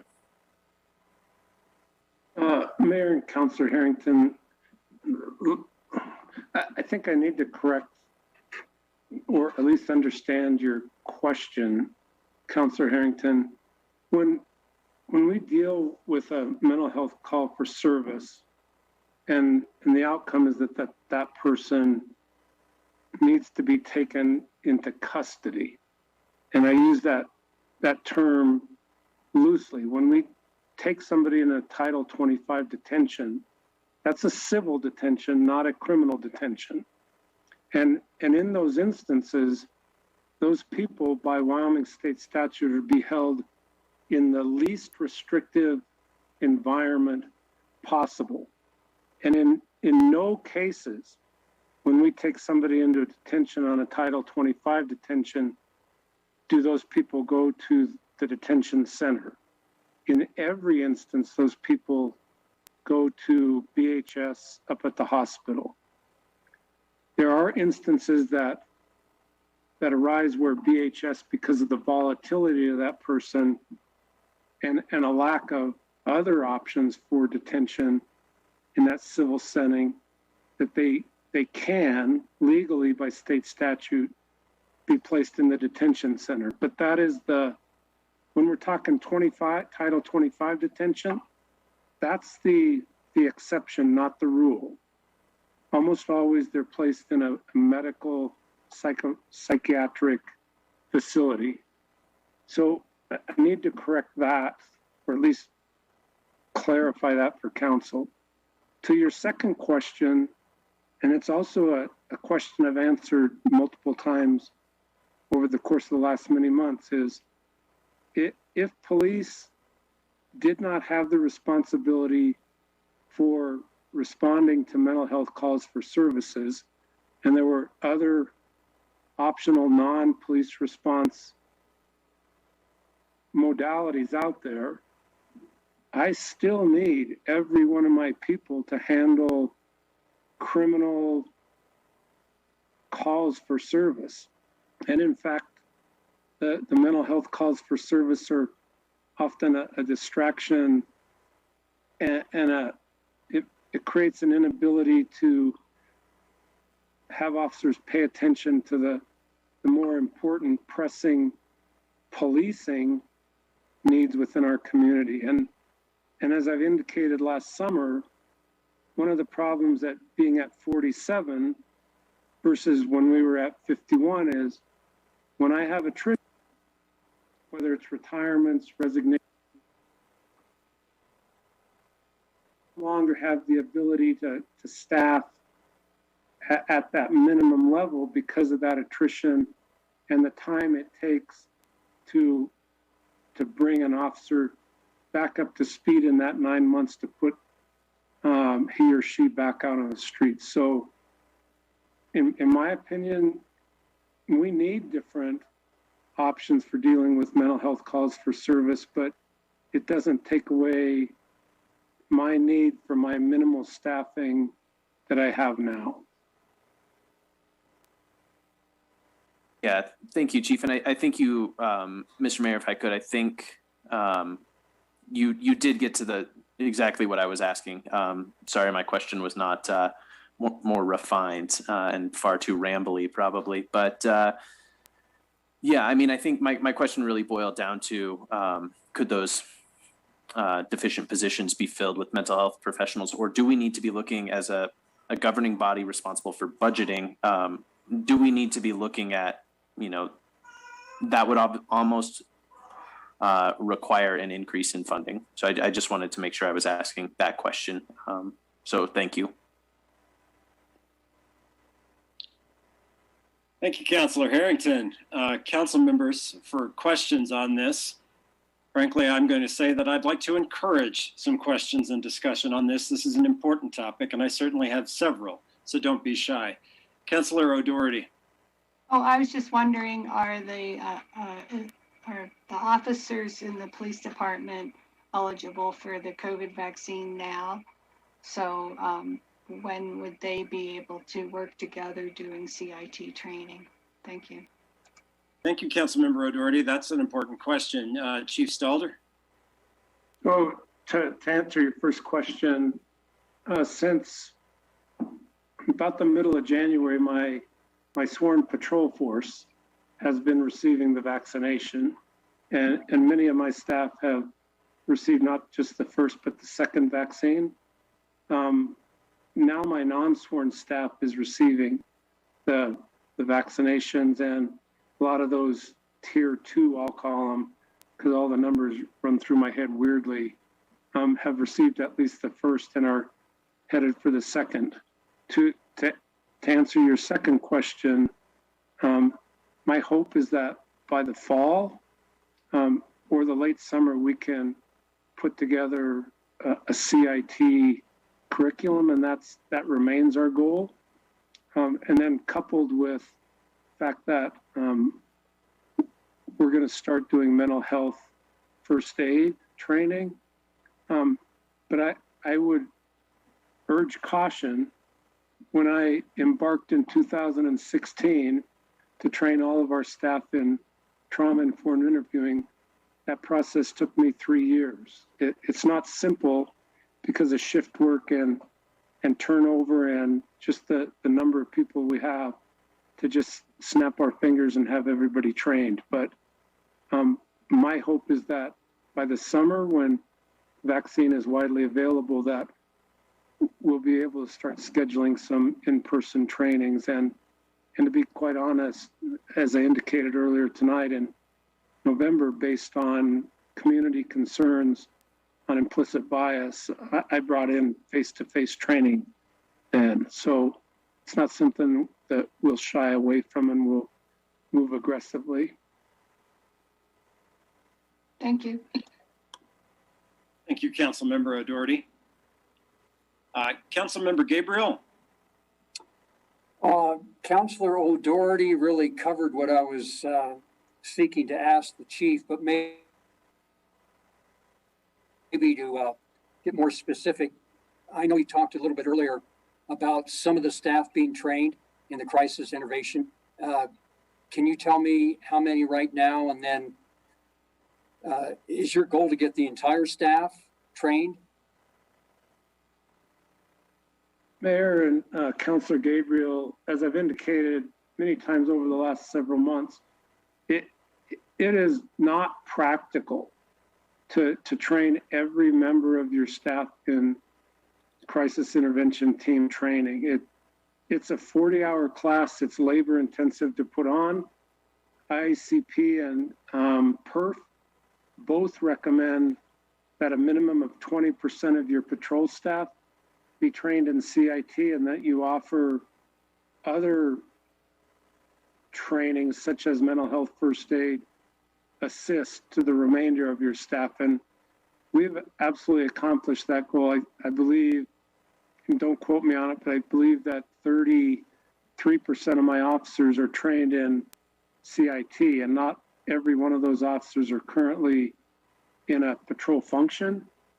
One of those is a drug and task force officer right now, but we have a lot of CIT trained officers now. We'll continue to make that training available, but my goal is that those that are not CIT trained will be trained in mental health first aid and or assist by the middle, either late this year or the middle of next year. Thank you. Thank you, Councilmember Gabriel. To the council. All right, then, you asked for it. I have some questions that are going to be directed, a few to you, Chief Stalder, and I have a couple for the city manager as well. And I'm glad that Councilmember Harrington discussed and introduced unrefined and rambling questions, as some of you know, probably all of you by now. I'm an absolute expert in those, and I learned from the best of some of our former council members. I'm glad to see the tradition is continuing with not only myself, but Councilmember Harrington. A couple questions there, Chief. First, one is a quick one. The peak mental health resources that you referenced early in your presentation, are those resources, are they now, and would they only be, to the best of our understanding from what you've learned, available to existing peak clients who are involved in law enforcement contacts? So, Mayor and members of council, peak wellness is it's a little bit of a unique being, if you will, when it comes to mental health services. Although peak charges clients for services, they do so on a sliding scale, and peak wellness, unlike all of our private mental health professional providers, is supplemented with funding from the state of Wyoming. And so peak has both the ability to provide some supplemental services to the county and the city because of that funding from the state that isn't given to your private providers, but also peaks, I guess their mission and their responsibility reaches a little bit different than your private providers as well. So that's the biggest part of that. The other piece of that is that the reason that we've been able to partner with Peak Wellness for gatekeeper services that I mentioned earlier is that through the mental health board and through the county commissioners, the county pays Peak a yearly amount of money to provide the gatekeeper services. And included in that contract is that ability for Peak to go out on those mental health calls for services that I noted earlier, for basically a internal welfare check, for lack of a better term. So Peak is very much different than a private provider in that they receive that state funding. And I hope that answered that in a less rambling way. Keith, that was fine. I think what the takeaway there is absolutely Peak provides services for situations between someone who might be in distress that's having a law enforcement contact, whether or not they're currently enrolled in services at Peak. That's correct. And again, that sliding scale of payment is beneficial because of the supplemental state funding. Thank you. All right, I've got another question for you, Chief Stalder, and this is going to be the harder question, but I'm going to preface it by this. I'm going to say this to our council and our members of the public, and also to the staff. Over the last 9 months or so, despite this being my 7th year on council, I have had more conversations with Chief Stalder than I have at any point prior in my service on the city council. And some of that's on me. I probably could have called him and discussed with him any number of issues over any number of years. But in that time, since last summer and until the current date, I've had an opportunity to talk to him a lot. And one thing that I want folks to take away from this process is that I believe that the chief, the city manager, and our police department in general are very much committed to trying to have a responsive and transparent local law enforcement agency. And part of what I want this process to achieve as we go through it, some of which was outlined by the city manager at the very end of the presentation, is to demonstrate that. And that's probably going to take some time. I don't need to tell the chief of police or probably anybody else that not everyone has a positive perception of law enforcement in their community, and they may not ever. That's a reality we deal with in society. But if we can get to a place where we demonstrate that we take this very seriously and that we're going to have some difficult conversations about it, and we will probably implement some things that not everyone will like, and some people may be unhappy with the way we implement those things. That is the public policy process. So, Chief, with that, I'm going to ask you a couple of questions. I'm going to ask you first, if after what you've learned, if you remain open to the adoption of a citizen oversight board for the city of Laramie in some Laramie-centric fashion, as the city manager put it, and if so, if you're prepared to tonight, possibly make some comments, maybe not an official full recommendation, but some comments as to what type of oversight board might best match resources available in Laramie. To the extent that you're prepared to answer those questions, I'd ask for your response. Mayor and members of council, I would go back further than just last summer. I would go back to the prior year when I had conversations with the executive director of ACOP and said that I was certainly open to discussions regarding civilian citizen oversight. And I remain at that same place. As I indicated tonight, I don't mind showing our work to anybody, whether that would be a citizen group or council, or, I mean, I share it with the city manager and the human resources director on a regular basis. And I also have extensive conversations with the city attorney on what's going on when I have questions. And I appreciate the feedback and the advice and direction that I'm always given. I think when you ask about what form that looks like, I have extreme concerns about personnel records. And as I've indicated, that from the minute a use of force review is entered into our process system, that's a personnel matter. And I don't feel comfortable at this juncture exposing that personnel matter to members of the community simply because of the privacy stipulations in Wyoming state statute and that fairness liability that the city attorney talked to earlier.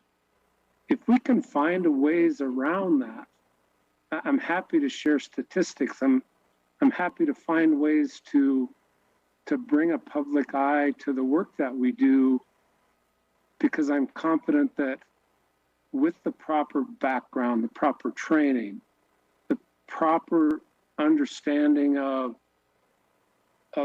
Fourth Amendment concepts, police training, state statute, you name it, I'm confident that anybody would understand that we're doing things in a moral, ethical, above board way. So I know that's a long rambling answer, but I'm excited for people to check our work because I think our work is exemplary. I appreciate the answer, Chief Stalder, and I think we have some further discussions ahead. The city manager, and I appreciate your answers, Chief, and your presentation this evening. City manager, appreciate your presentation, your portion of the presentation. Question I had for you is that you had mentioned partner agencies in one of your portions of the presentation. You said you didn't feel like we necessarily wanted to spend the time getting into it. I just wanted to confirm that when you referenced that, you weren't necessarily talking about just law enforcement agencies. You were talking about some non-law enforcement examples, I would assume, like the school district SAFE project and Peak Wellness, for example. Is that correct?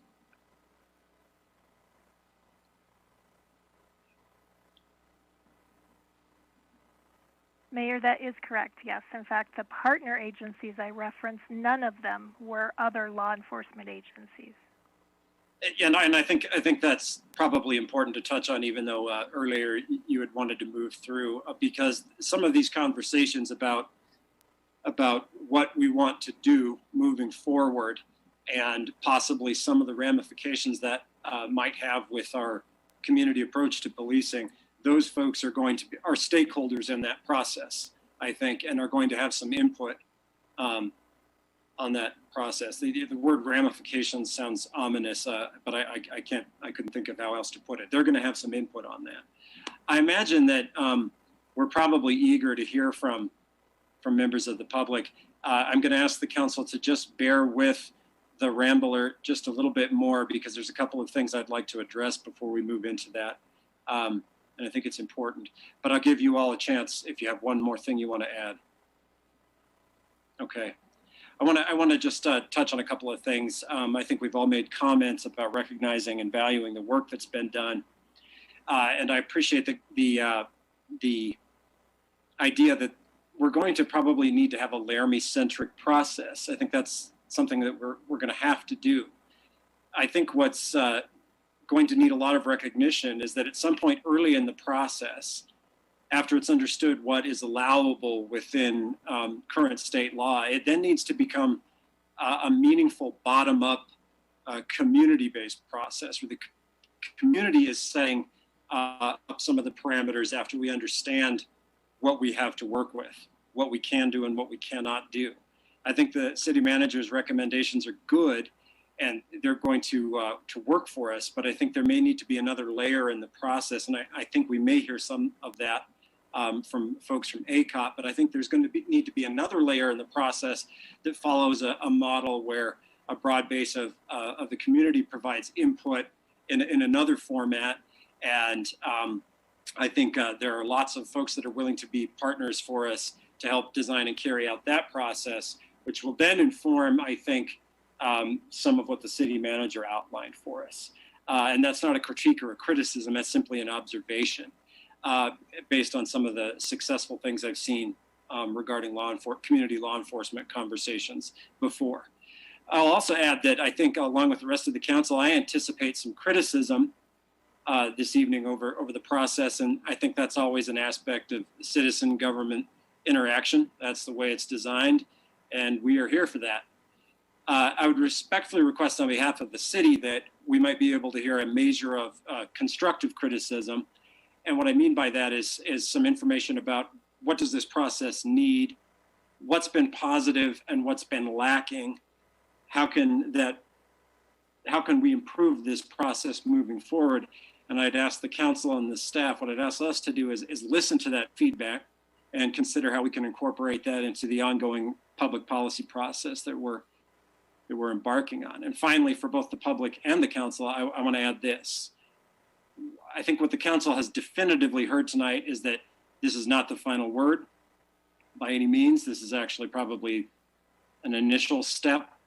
I regret that the public policy process is slow, but it is slow. And that's a reality we wrestle with. But this is not the final word, and there's a lot of work to be done on this. I think a large portion of the residents in Laramie are concerned with this process producing an outcome that makes progress towards an end goal here, an end outcome, which is having a high level of broad-based community trust in law enforcement paired with a high level of transparency and accountability. I don't think you're going to get one without the other. And so I think if the emerging community consensus is that some form of citizen board is required to achieve that, then it's going to receive complete consideration. There are some particulars to that, some of which we've touched on tonight. That said, I'm going to move it to public comment now and ask the city clerk who has lined up to speak to the council and the staff this evening.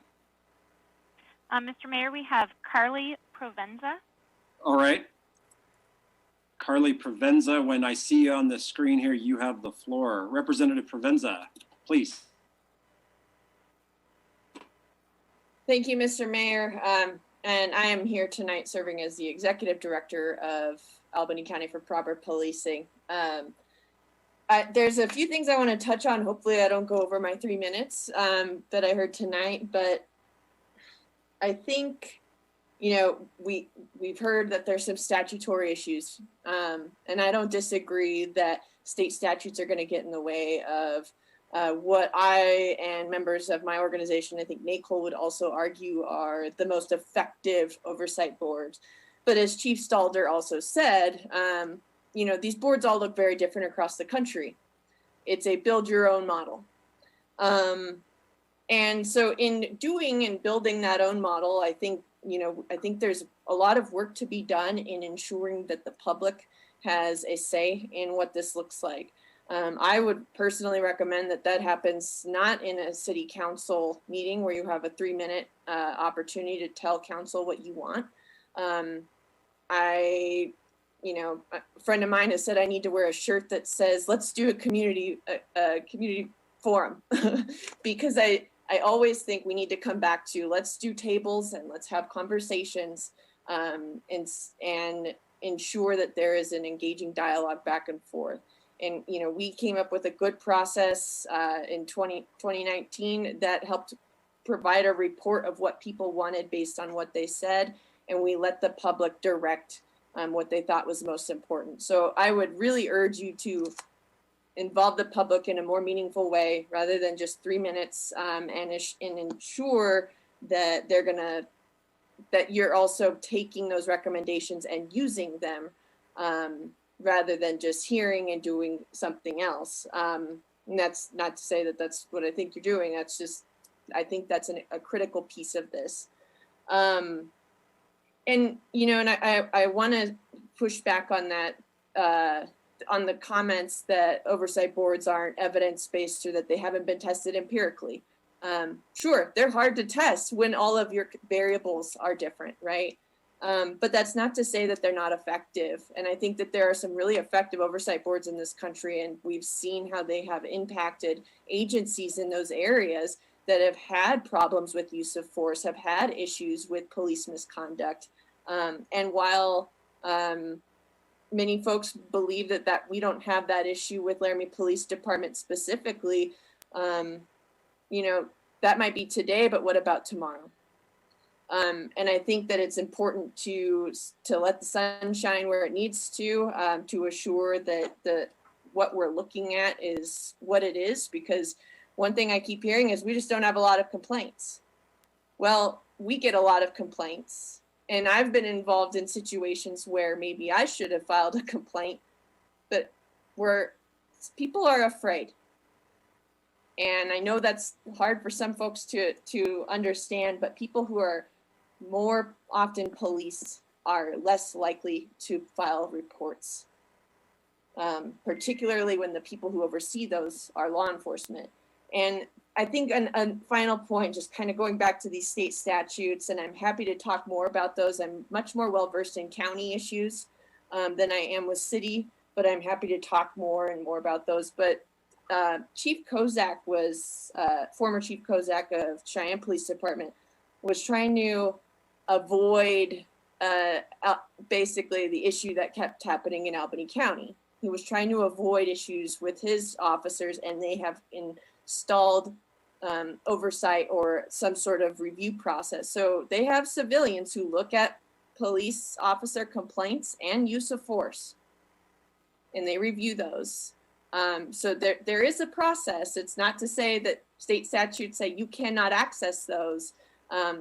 We might need to be creative. We might need to work with our state representatives to draft legislation that help change that, to make oversight more of a possibility. And with that, I'll sit for questions if there are any. Thank you. Thank you. I appreciate that. And I think given the expertise and the level of research that Representative Provenza, as the executive director of ACOP, has done, I think it's probably appropriate if folks want to ask a couple of follow-up questions, that we give them an opportunity to do so. Does anybody have any questions?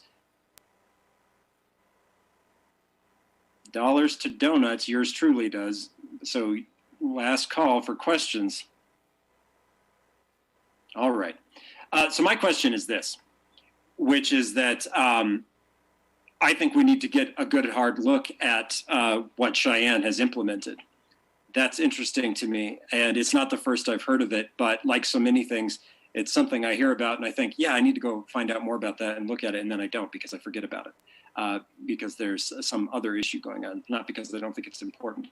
Do you think it would be useful for the city of Laramie and for our staff and our folks that we've heard from tonight to examine some of that process, and might it be a good starting point for maybe some of the things we might implement here? Thank you, Mr. Mayor. Yeah, I think that it certainly should be explored, just given that I don't think it's the norm in Wyoming. I don't know enough about it. And to be honest, I have not had a conversation directly with former Police Chief Kozak. I know that my understanding is that Sheriff Applehands has spoken with him. And I think that's someone that we should also include in these conversations. But I believe that they're willing to work and talk with folks about it. I mean, I am also under the impression that they're trying to build some other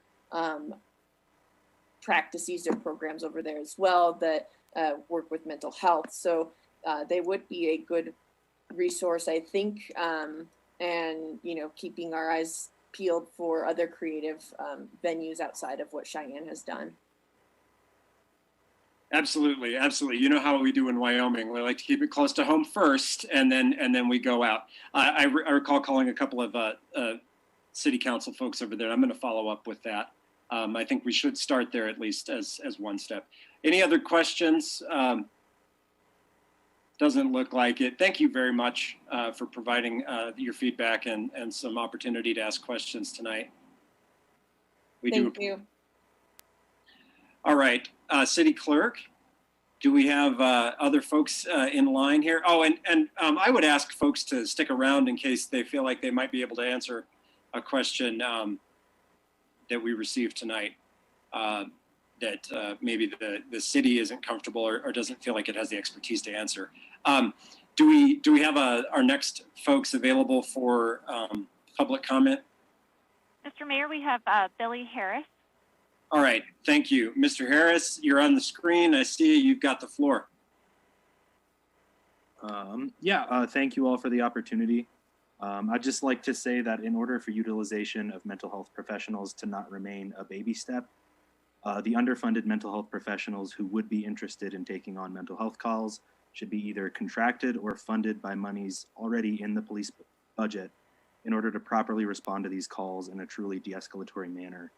The bare point of a crisis intervention or response team is to lack the paramilitary presence that police bring along, and to truly bring along mentally health-focused de-escalation approaches without police presence.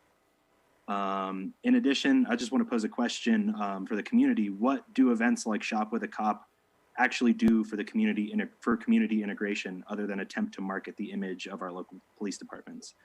I don't see Assistant Chief Terry showing kids where the bad guys go, aiding in the already problematic public view of those in the legal system.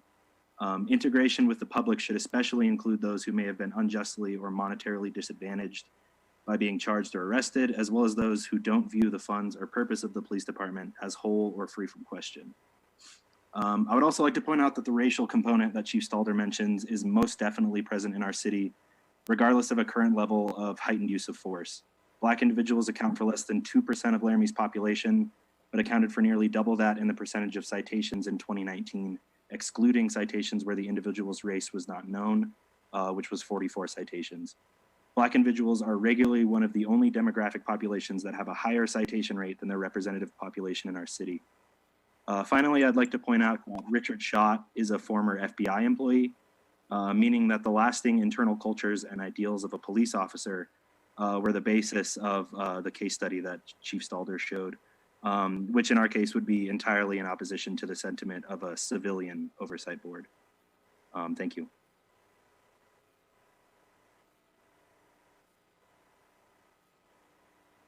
Mr. Mayor, we have Taylor Norton.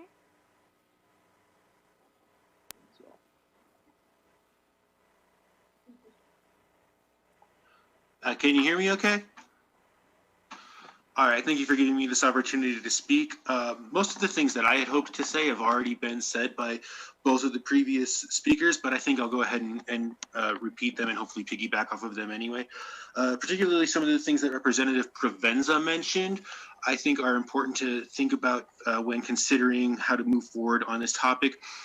Specifically, she mentioned that there, or she alluded rather to the what I view as attempts to cast doubt on the necessity of the COB being implemented in Laramie, and I think she said it pretty well when she said that there's no telling what things are going to look like in the future. And I think it's naive to say that things will always be good, even if you consider them to be in the moment. Another thing that I think is important to look at is the fact that just because there isn't any incident or any sort of what's the word I'm looking for? Persistent overuse of force necessarily by the Laramie Police Department, we do have examples of police institutions in this city using excessive force, particularly against people of color, in the form of the Albany County Sheriff's Office and the murder of Robbie Ramirez. Now, I recognize that that was a different agency, but it can still happen in this city, and it's naive to say that it could never happen with the Laramie Police Department, especially under different leadership in the future. And I think the important thing regarding that to look at is the fact that we don't necessarily need to react to things as they happen. We should also look to prevent tragedies from occurring. And I also wanted to second Mr. Harris's comment about the public relations image sort of thing of the shop with the cop. I fail to see what relevance that has to this issue. It's purely propagandizing and attempting to make the police department look good, but it doesn't serve any particular function in regards to community oversight. It just is a public relations stunt. That said, I think those are the important things that I think need to be considered. Need not just now, but going forward in the future, what the community will need and what it needs to be protected from. And I would argue that the most important thing to protect the people from is people who are entrusted with great deals of power from abusing that power to the detriment of the people that they are sworn to protect. With that, I'll yield my time. Thank you.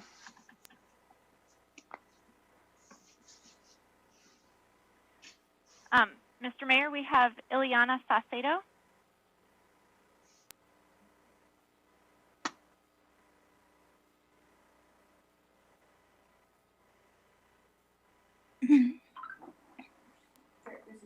Hello, can you hear me? Perfect. I will be concise because I want to just say that I echo what Representative Provenza said, and Taylor and Billy Harris. But the most important thing to say is that I find it a little ironic that for a community oversight board, we are having the police chief do the research. I was under the assumption that the city manager, Janine Jordan, would be doing that research, and I may be confused that she did do the research, but she just didn't present it. And I also just want to make sure that people have time for public comment, but that's just what I'm confused about. Thank you. Thank you. Thank you for that feedback and that input. Ms. Saucedo, we have heard it. City Clerk? Mr. Mayor, we have Sam Newman. Mr. Newman, you have the floor.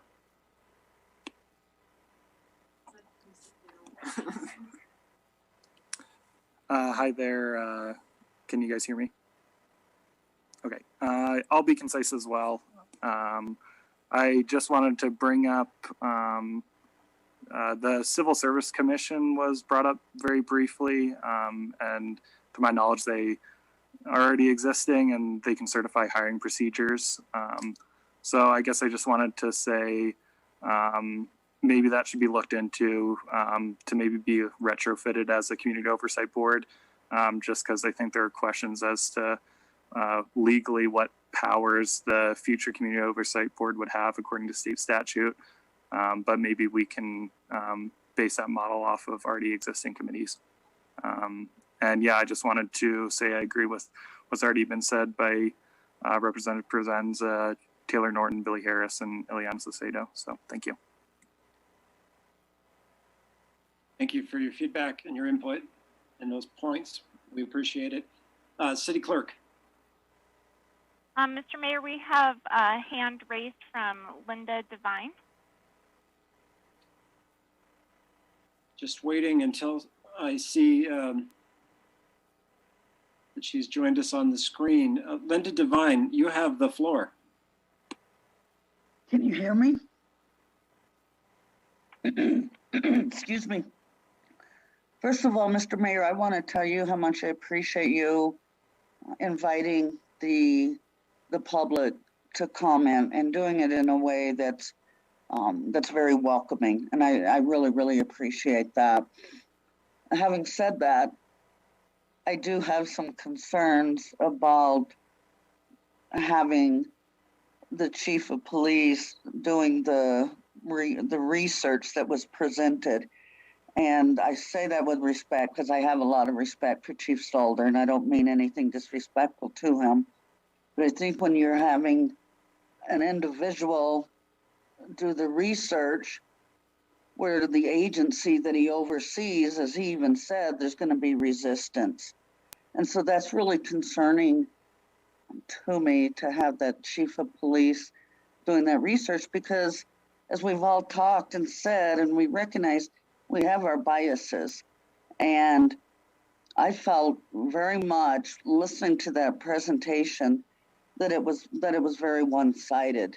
And I'm just really disappointed in the way that's been presented. I think there needs to be more people, more community involvement on the research. I do not have the answers to it, but I know there's a lot of people out there a lot smarter than me that has that information.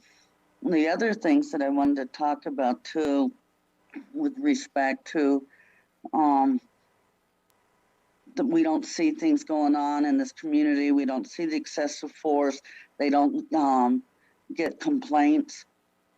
I can tell you, as a criminal defense attorney, I do hear stuff and I do see things.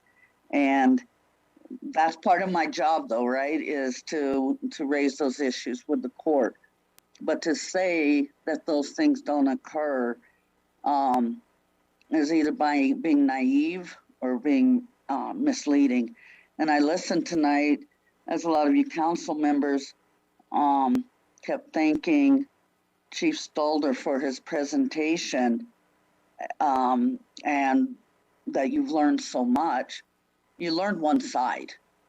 And I would ask you to make sure to not listen to just one side. And again, I mean no disrespect to you, Chief Stalder. I know you're there, but we have to have a dialogue that isn't just your city manager and your chief of police. I would urge you guys to reach out and get some more input. Thank you. Thank you. Thank you for those points and that input. City Clerk. Mr. Mayor, we have Tracy Roseland.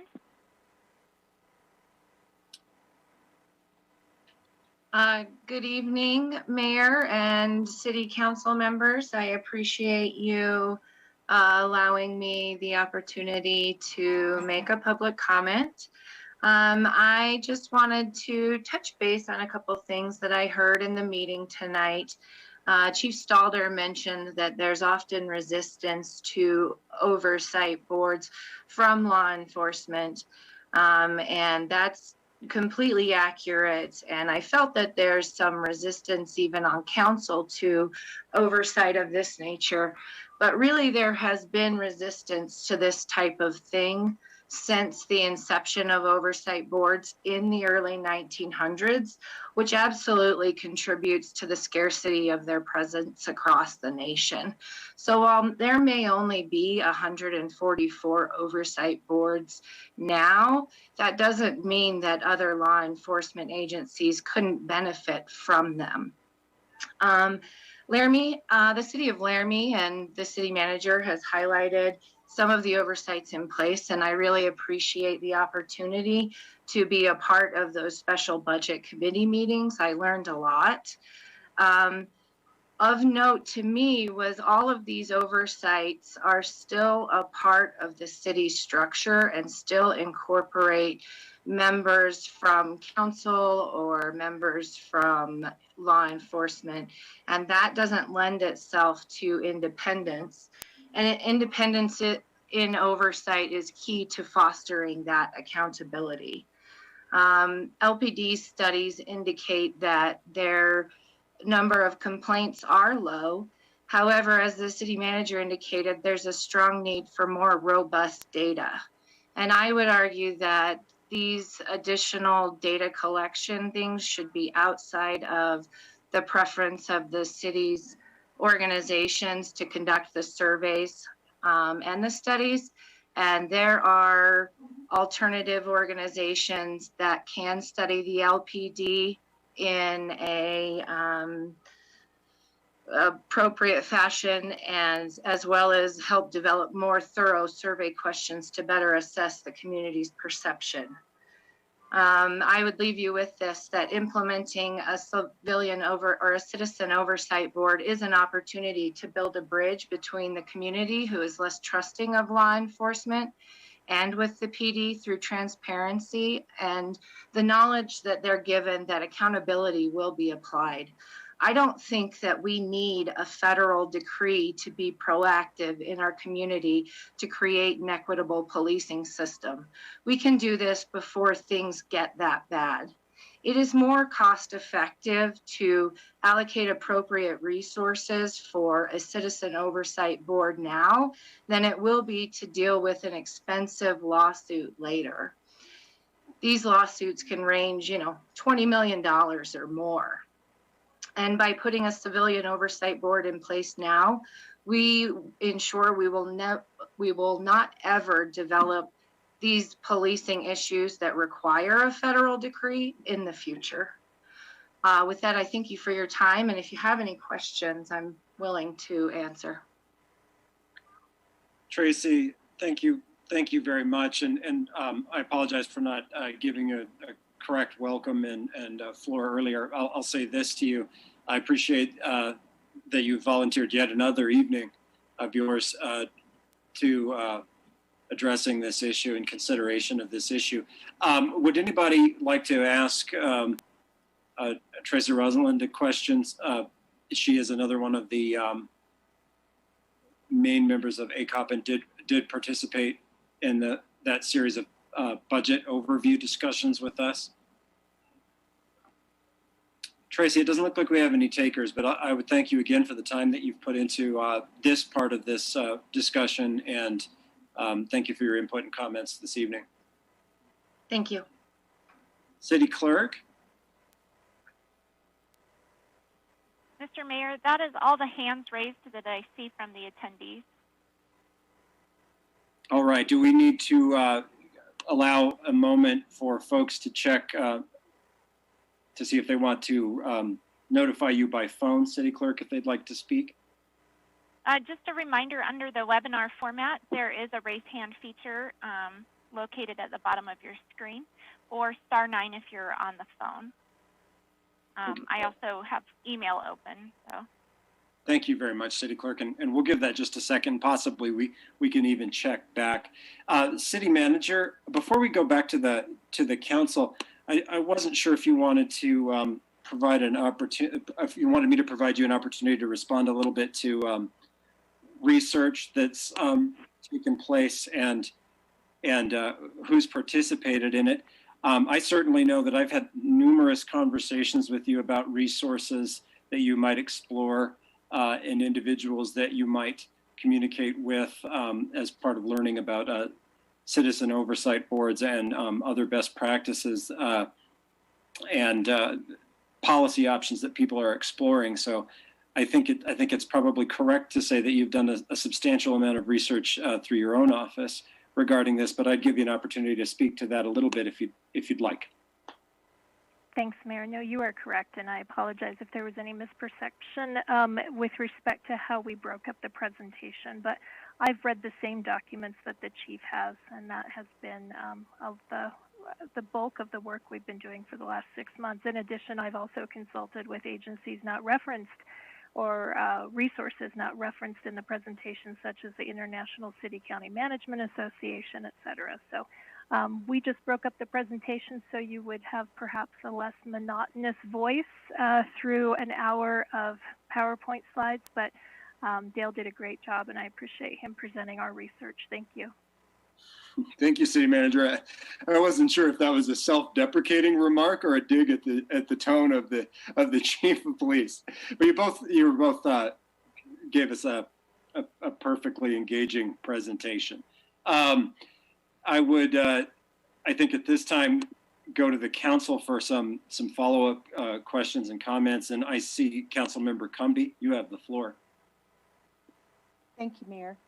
I just did want to clarify that my remarks were made directly to the chief for the work he had done, but I would like to clarify that there's been significant amount of information shared with us by City Manager Jordan and additionally by Tracy Rosenlund, which I really appreciate. So it's been quite a task to compile all of the research and the information that has been put together. And I did not mean for it to sound as if Chief Stalder is the only one that has done research, because this has certainly been a community process. So thank you very much. Thank you, Councilmember Cumby, for those comments. City Clerk, were you trying to get the attention of the chair, and I didn't catch it? You're okay, Mr. Mayor. I was just going to let you know that you did have one additional public comment, and then Billy Harris has raised his hand again as well. I'm not sure when you wanted to take those, so. No, I appreciate that. I think what we'll do is we'll go around and see if any council members have another comment, probably before we go back to public comment. But I'll leave it to you, Council. You tell me now. Would you like to have public comment finished up, or do you have some comments and questions you need to ask right now? Without objection, I think we'll go ahead and allow folks to make the rest of their public comment without objection. Mr. Mayor. City Clerk. You have a comment from Amanda Pittman. Yes. All right. Amanda Pittman, you're on my screen. I can see you now. You have the floor. Hello. Thank you so much for allowing me to comment, Mr. Mayor and City Council. I just had one comment to make about the working group that will look into the makeup of the Civilian Oversight Board. My comment is that I think it's important to, as we're looking for residents to put input, I think it's really good that there will be residents on it. But I think that as we are looking for specific residents, it's important to include people who have experience on the having been policed side of the criminal justice system. So people who have been in the jail, people who have been under a Title 25 hold, not just providers, although I think providers are important, but the experience of somebody who has been under a mental health hold or who has been in the criminal justice system is going to be wildly different from somebody who is on the other side of the criminal justice system. And I just think that it's very important that we look to get those other voices. And that's all. Thank you very much. Thank you. Thank you, Amanda, for that input and that feedback. That actually generates an immediate comment from me, Council, if you'll allow it. That's not dissimilar to some of the ways that the Juvenile Justice Advisory Board was composed. It was recognized that those conversations might not be beneficial unless you were incorporating folks that had been involved in the system at both ends to sort of weigh and balance. So I think that's a worthwhile comment, an interesting comment. And again, I apologize. Thank you for your patience with that. City Council City Clerk, did we have anyone else? I'm sorry. Mr. Mayor, you have 2 hands raised from public that have previously spoken. Okay, well, we're interested in the feedback, and the council's expressed a desire to allow it. So let's just whoever's in order, and when I see you on the screen, I'll recognize you for the floor. Mr. Harris, you have. Billy Harris. Thank you, City Clerk. Mr. Harris, you've got the floor. Hi again, y'all. I just want to make sort of a point of a clarification from a lot of members of the community that I've spoken to, in that it's not the presentation or structure of the PowerPoint presentation. It's the inclusion of a member of the police force, and specifically the chief of police, being present and also conducting this research is problematic, like you heard from a lot of community members, in the sense that it's not at all representative of the system that the community is interested in establishing. It's a sense of still the police having some sort of power or semblance in the creation of this system or board that I specifically think is problematic, and I think that sort of taps into a lot of the previous comments from the community. Thank you, Mr. Harris, for that input and those views. City Clerk? Linda Devine. Thank you. Linda Devine, you have the floor. Thank you, Mr. Mayor. Billy Harris just said a few things that I wanted to say, and I appreciate his comments on that.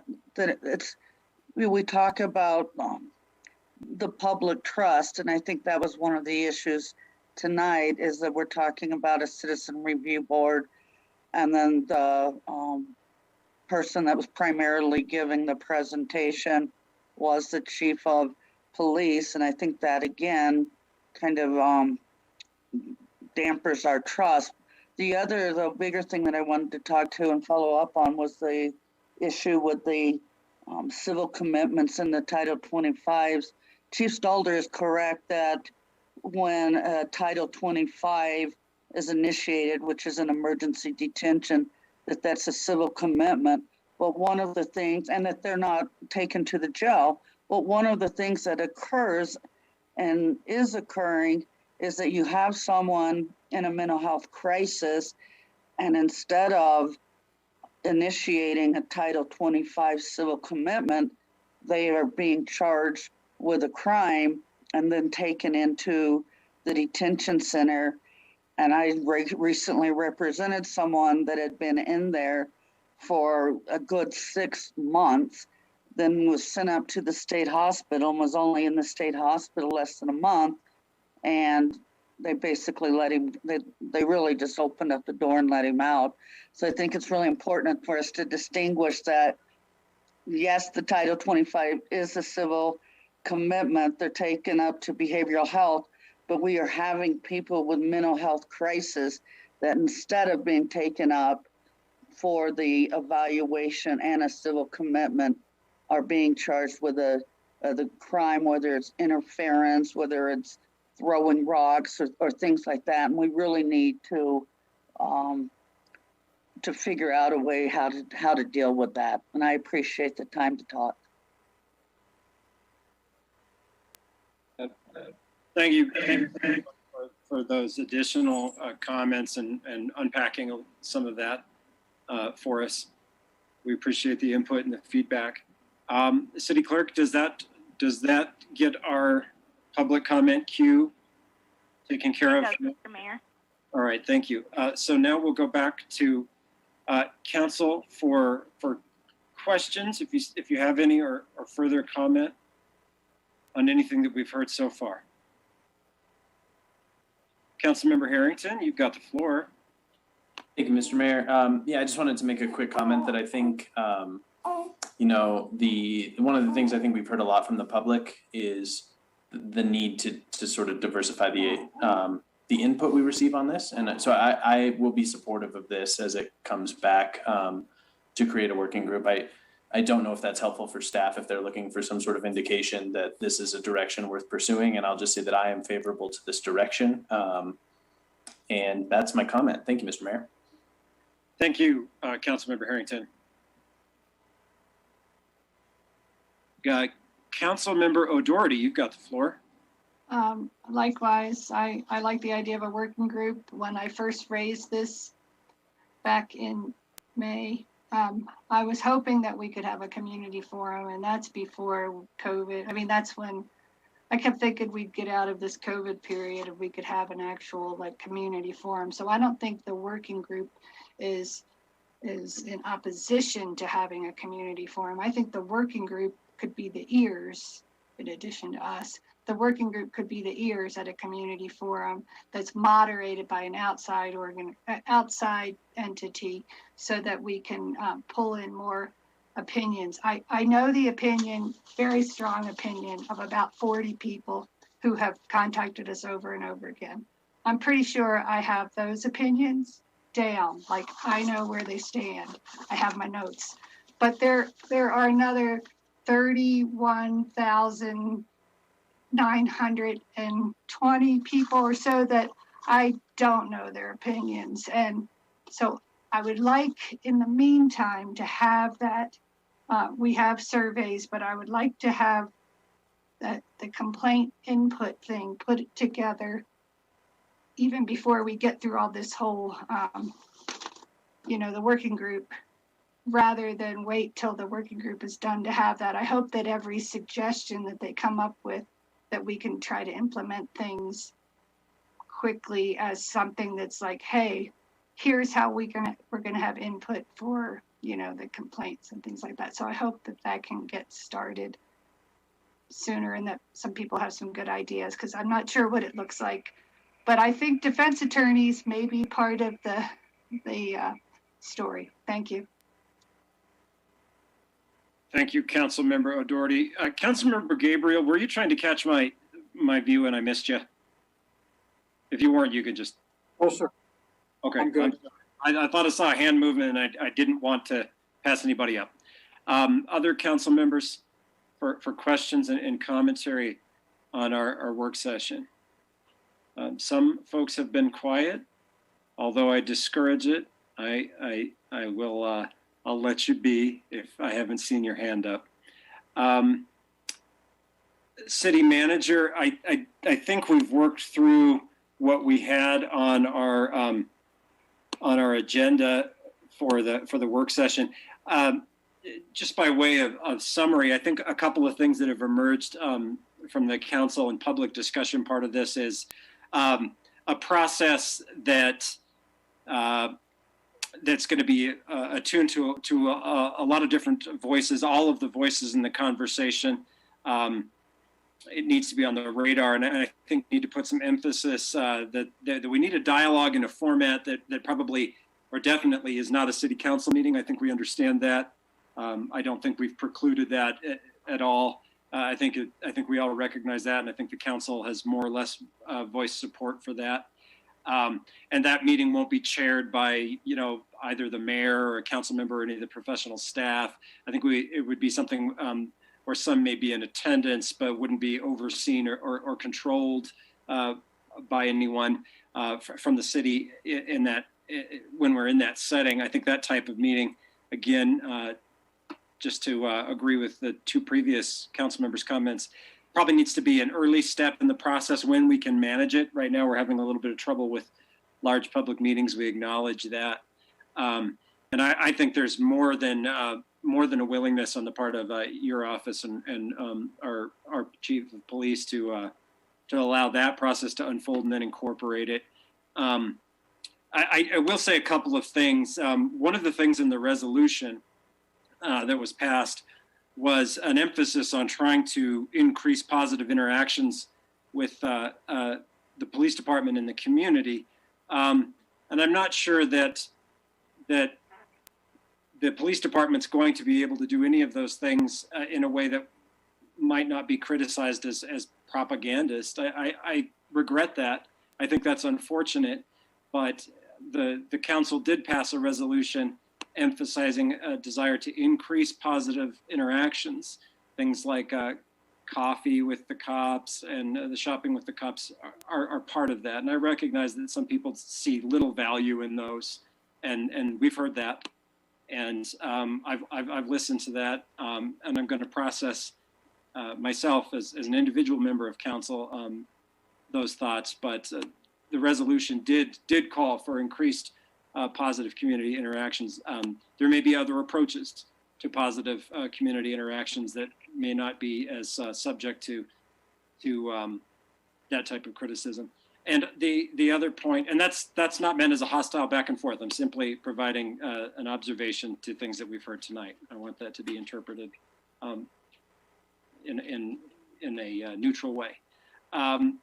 The other thing I'm going to address is I think it's probably unrealistic to exclude the chief administrator of our police department, the Laramie Police Department, from discussions of policy that are going to impact the police department. Now, the chief of police does not need to be involved in every discussion, perhaps not even in most discussions, certainly not in some of the forums and formats that I've heard recommended, the council's heard recommended.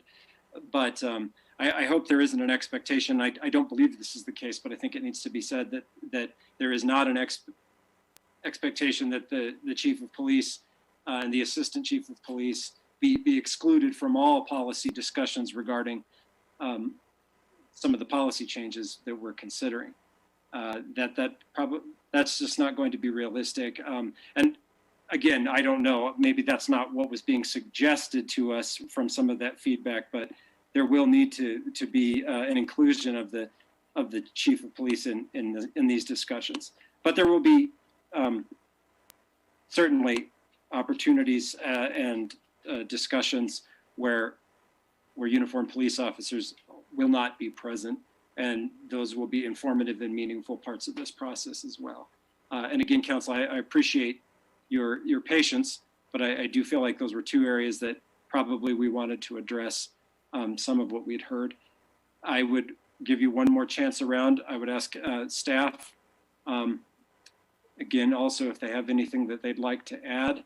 I'm going to give a quick shout out because the city attorney has also been involved in this process and has been party to some of the research and work done, and will continue to be as we move forward too. We wouldn't want to fail to recognize that.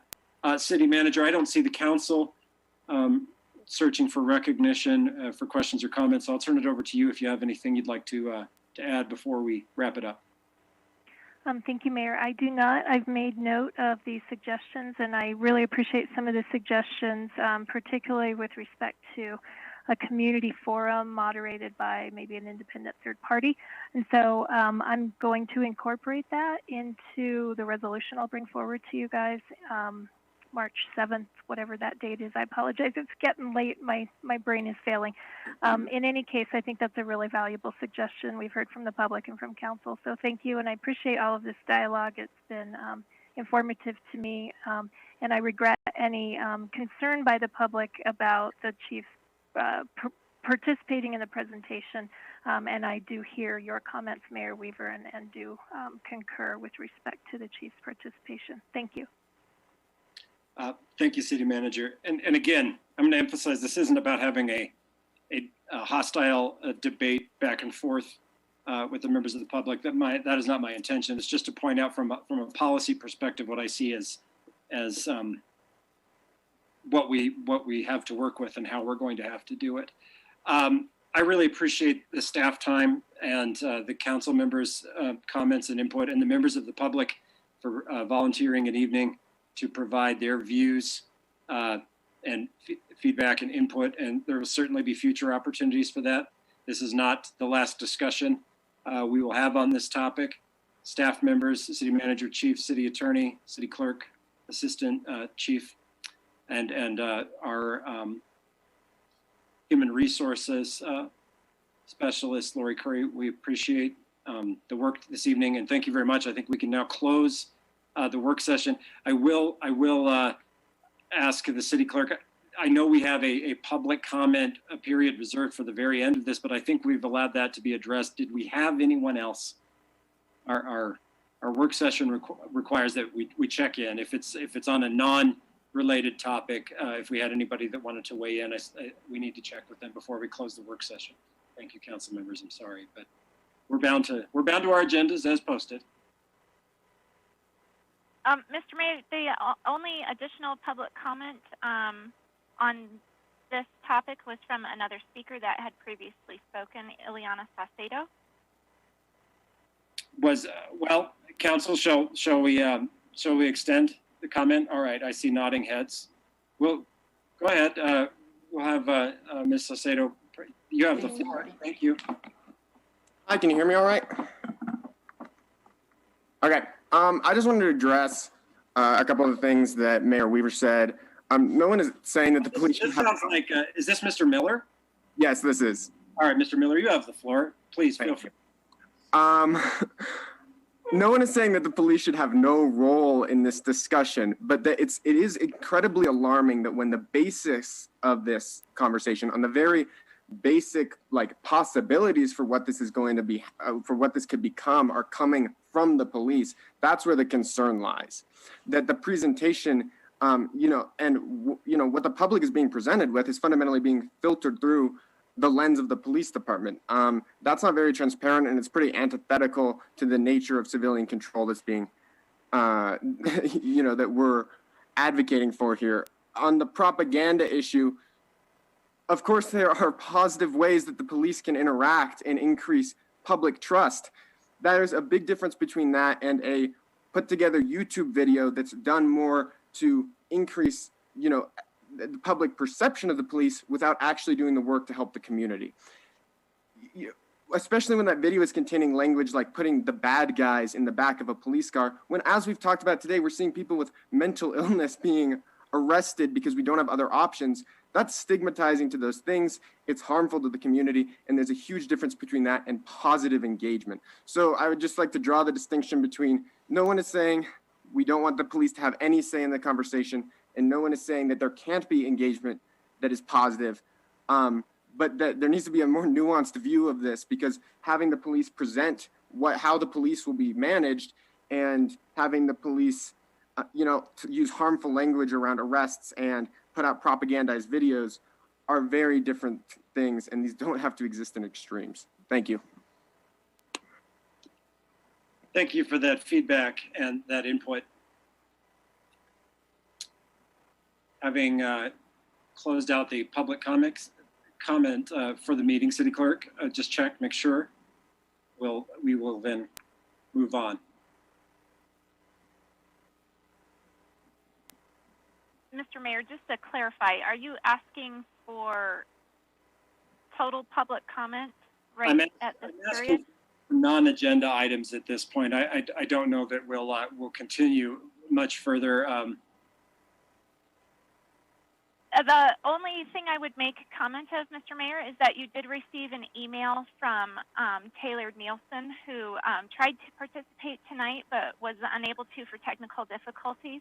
So you do have an email from her tonight. So please, if you would just review that.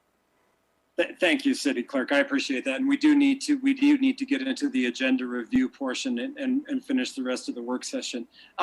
So that's why. If we haven't received any more public comment, I think we'll continue. City Manager, I saw you had a hand up. Mayor, I just felt like I should clarify maybe further with respect to my role in the research. Myself, the city attorney, and the chief all did research. We collaborated to prepare the presentation you see before you. I reviewed the chief's presentation of the research. I felt, and we purposely tried to present the research on citizen oversight boards in a balanced way. We offered pros and cons, but I did approve the content of that presentation, and I concur with the content of that presentation, and I would not have put it in front of you and the public had I not. Thank you. City Manager, appreciate your attention to that topic. City Attorney, I see you have a hand up. Yeah, I wanted to echo the city manager's comments. Took pains to put the citations to the underlying research in this presentation. Anyone who wants to read that is free to do it. I've done it. And I worked closely with the city the city manager and the chief of police to make this a balanced presentation. And we've been extremely transparent about our sources. Thank you. Thank you, City Attorney. I think to close this out, I think we just say, I think as elected officials and as public employees, we're all public servants. And of course, we recognize that our work product is not always going to be satisfactory. In fact, most of the time, at least to some, it won't be, and we'll keep trying and we'll keep striving to provide a better outcome. But I appreciate those two comments. How about we take just a short break and then we'll very quickly go through agenda review. Does that meet with everyone's approval? All right, let's be back here. Brief. And yes, Councilor Doherty, we'll include those in the last portion of the meeting.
Okay, folks, shall we?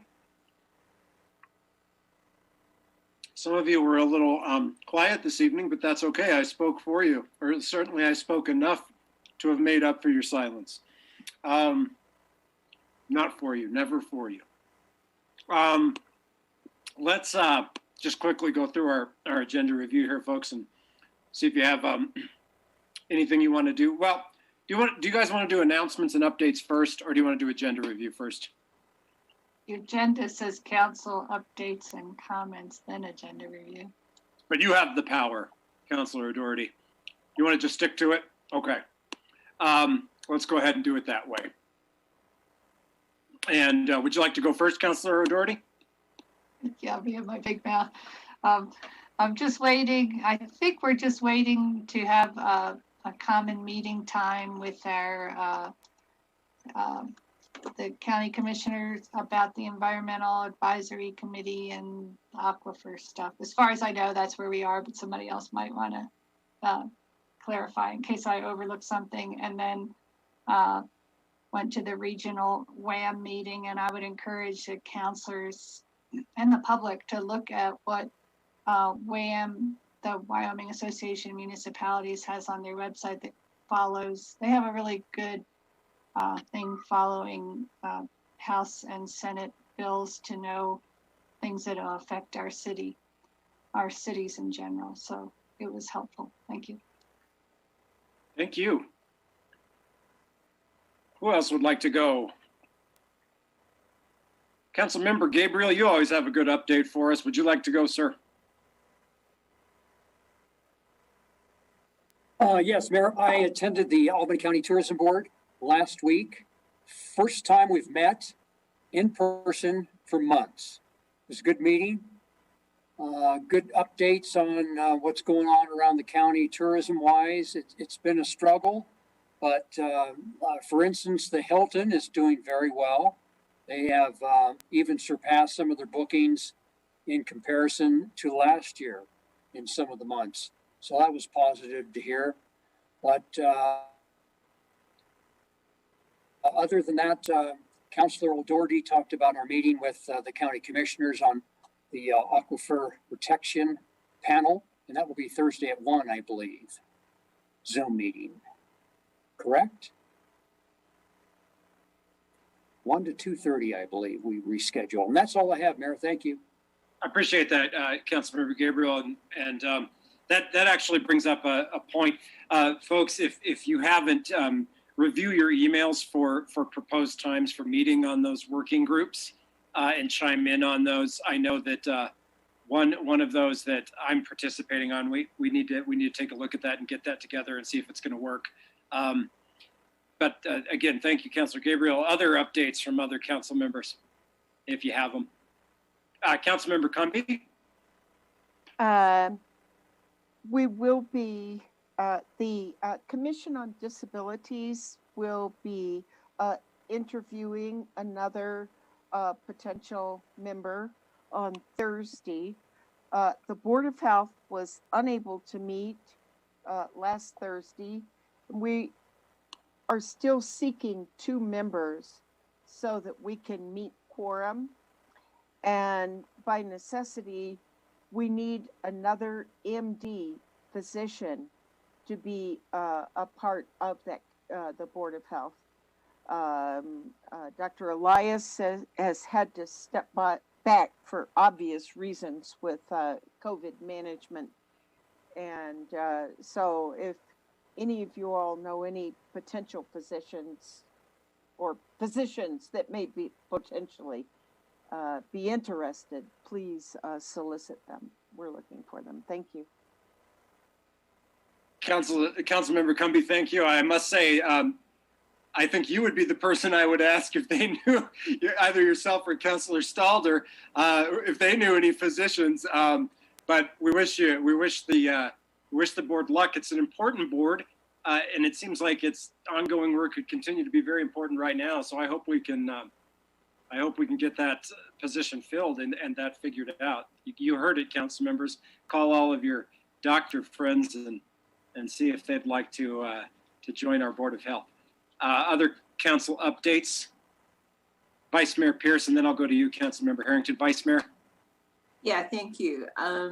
Just to let everybody know, the intergovernmental group has our first meeting scheduled for the first week in March on March 4th. So as far as I know, we are scheduled and ready to go.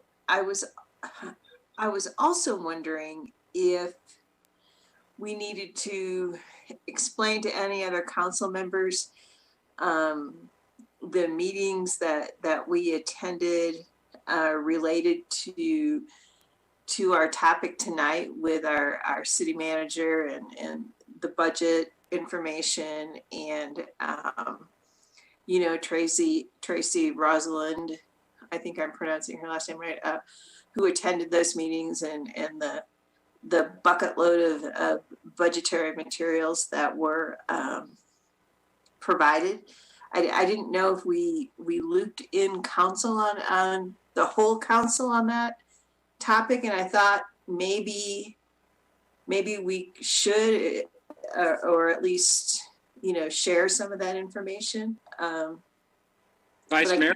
Yeah, I can't remember if we did or not. So I think it's appropriate, but I would almost and as the thought enters my brain, the city manager appears upon the screen. I think we might allow her to maybe just give a summary of that because she'll do a better job of it than you or me, probably. City manager, you want to speak to that?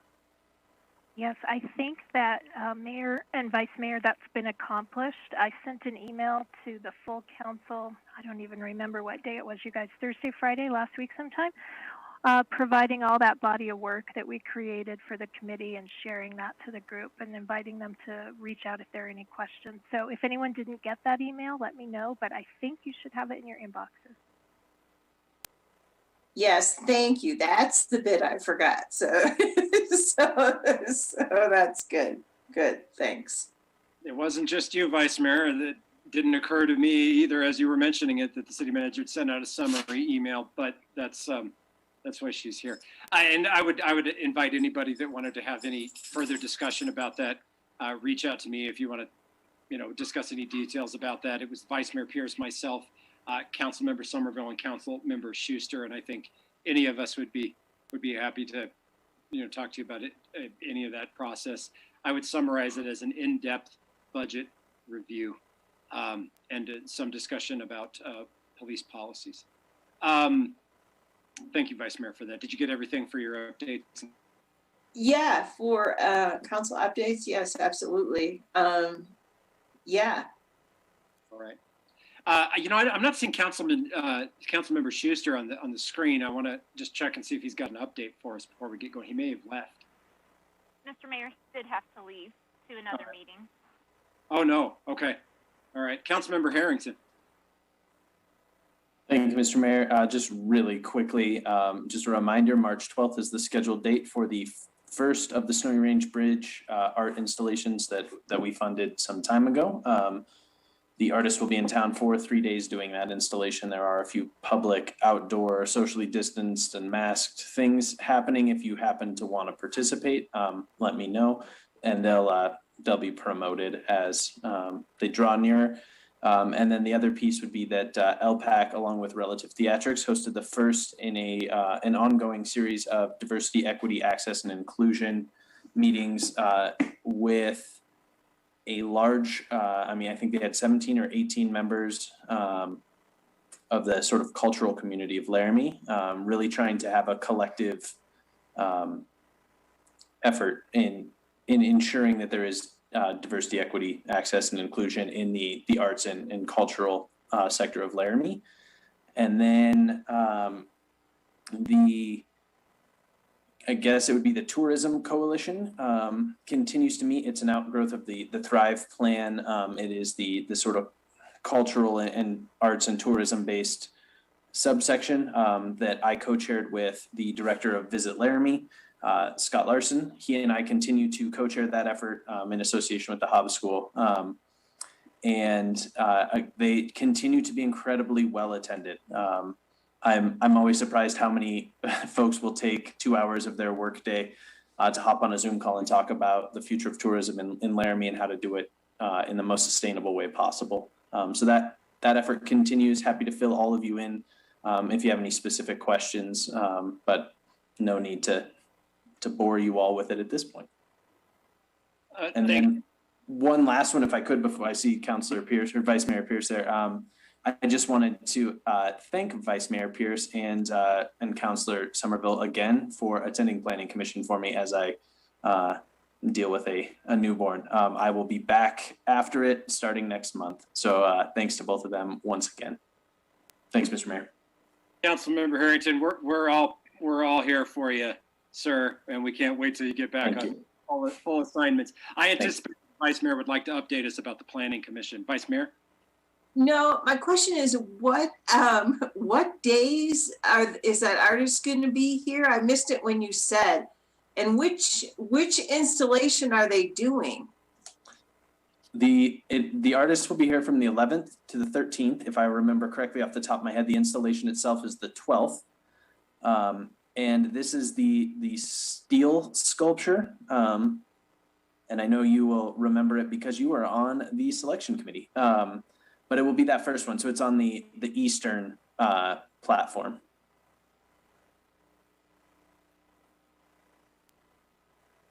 And Thanks. I would imagine you sample the city out.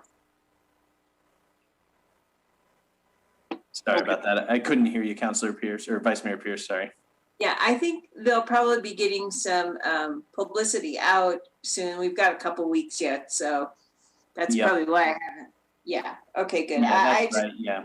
And I think it'll be in the morning around 10 a.m. or something, between 10 and noon is sort of the planned installation. Okay, I just can't wait for community comments. I think we might need to brace up. So, which is good, which is what art is all about. So I think that conversation. Good. Great. Yeah. So in terms of the Planning Commission, we met last night, and there was a variance on the agenda that was approved, and all things considered, it was a pretty quick planning meeting, and that's about all I have for that. Thank you, Vice Mayor.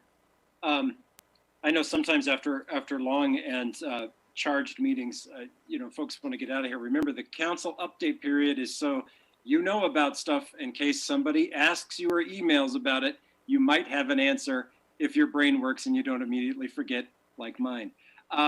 Other updates, or before we go into comments, Council Member Stalder, you got it. Thank you, Mayor. I don't have a ton of updates. I attended the airport board meeting last Friday, and they're just wrapping up terminal construction. And then tomorrow I have the LCBA meeting, so that's all my updates. Thank you. Appreciate it. Anyone else? Okay. Just quickly, I would mention that the Vice Mayor and City Manager, I can't recall who else was there from the city side of it, had a follow-up meeting with President Seidel from the university, where we had the Fourth Economy folks show up to sort of give the university individuals that were interested kind of a rundown of what that looked like, and also the post-COVID approaches that we might want to adopt or we might consider and take. I would say that I'd characterize Dr. Seidel's reaction to that is enthusiastic, pretty engaged about it, pretty interested. He's kind of an economic development oriented individual, having done a lot of that with his previous university job. I hope that's something that produces some good partnership for us at the city level, and I'm hopeful that it might. So that would probably be the best and most important update I could give you. It was a good discussion, and I think they're pretty in tune with wanting to help the city from an economic development perspective, and so hopefully we can capitalize on that as we move forward. Anybody else? You guys are a patient, hardworking bunch of folks. And hopefully you've all looked at your agendas and you know if you have questions about either section of them. I see people shaking their heads. Okay, take a quick look at those and let me know if you have any questions about anything on there. Mr. Mayor, can I make a quick comment? Oh, yes, of course. it pertains to the Board of Health. I mean, I haven't had a doctor for like 15 years in Laramie, so I think that we may have to reconsider who can be on the Board of Health if we require an MD when it's hard to find an MD in Laramie. So I think that's something we might want to take a look at. Thanks. I think it's statutory, but I see the city attorney and the city clerk chiming in, probably to remind us that it's statutory. I'll go with the city attorney and then to you, city clerk. It's statutory. City Okay, clerk. we got to recruit some doctors. City clerk, was that what you were going to weigh in on as well? Mr. Mayor, we haven't fully reviewed the application yet, but you do have a possible applicant as well. Excellent. Not to make jokes at my friend and fellow council members' expense, but if they're taking any new patients, we might want to let some of the council members know. Appreciate those reminders, folks. Yeah, no, it's important and difficult to get some of the right people on these boards, but hopefully that pans out. Thank you, City Clerk. Any other comments? I'm sorry, I kind of just skipped comments because, like you, I'm eager for us to get to the rest of the business. You wouldn't know it by how much I talk, but I really am. Okay, folks, let's go through the agenda and see if you have any questions on the consent items and regular agenda. And you just pop your hands up as you see something if you've got anything you want to ask a question about.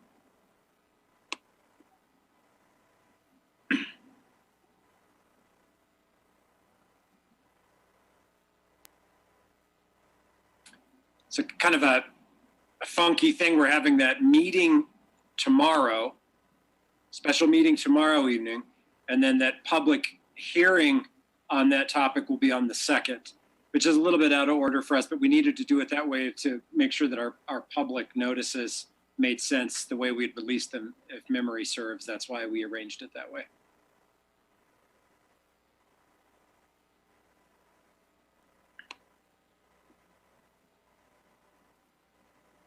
Anything else, folks?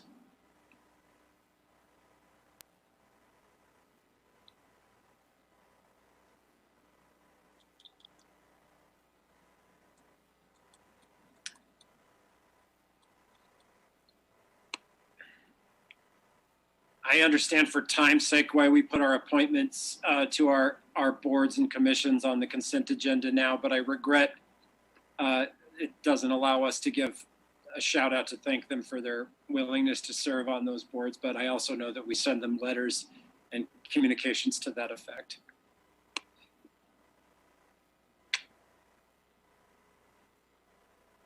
City manager, is that a pretty minor contract amendment on that? The training center for the fire department? It must be because it's on that consent agenda. Yeah, okay. City Clerk? Mr. Mayor, we were notified, and I haven't been able to tell City Manager yet, but Fire Chief Johnson did request that we pull that. The item is a little bit delayed in receiving the signed contract. Let's get it out of there. Yeah. All right. Anything else, folks? Anywhere on this agenda?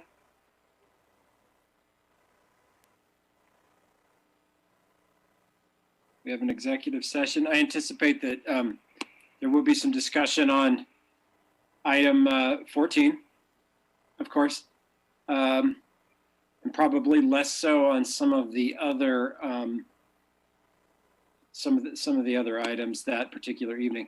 I want to quickly thank the city staff, city clerk, city manager's office, whoever else needs to be thanked for getting the item regarding the grant on tomorrow evening special meeting, so as to get that out of the way and to hit that deadline for our good news project of the year so far, the rehabilitation and construction of a fish diversion, fish passage. All the credit goes to Darren Parkin, Mayor.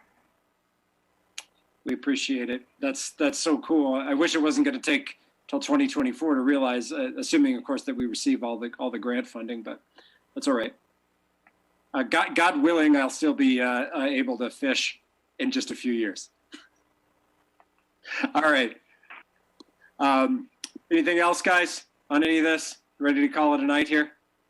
I guess we have to go to public comments on non-agenda items for the second time because I screwed that up earlier. So we'll do that, City Clerk. Non-agenda items. Mayor, we had no prior requests, and I currently do not see any hands raised in the attendees list. All right. And for other attendees that may or may not have stuck around, we really do appreciate people giving up their time and their evenings to share their views with us. It is important. We believe it's important, and we're going to continue to listen. I think with that being the end of the night here, folks, we'll say goodnight and we'll conclude this work session. Thank you very much.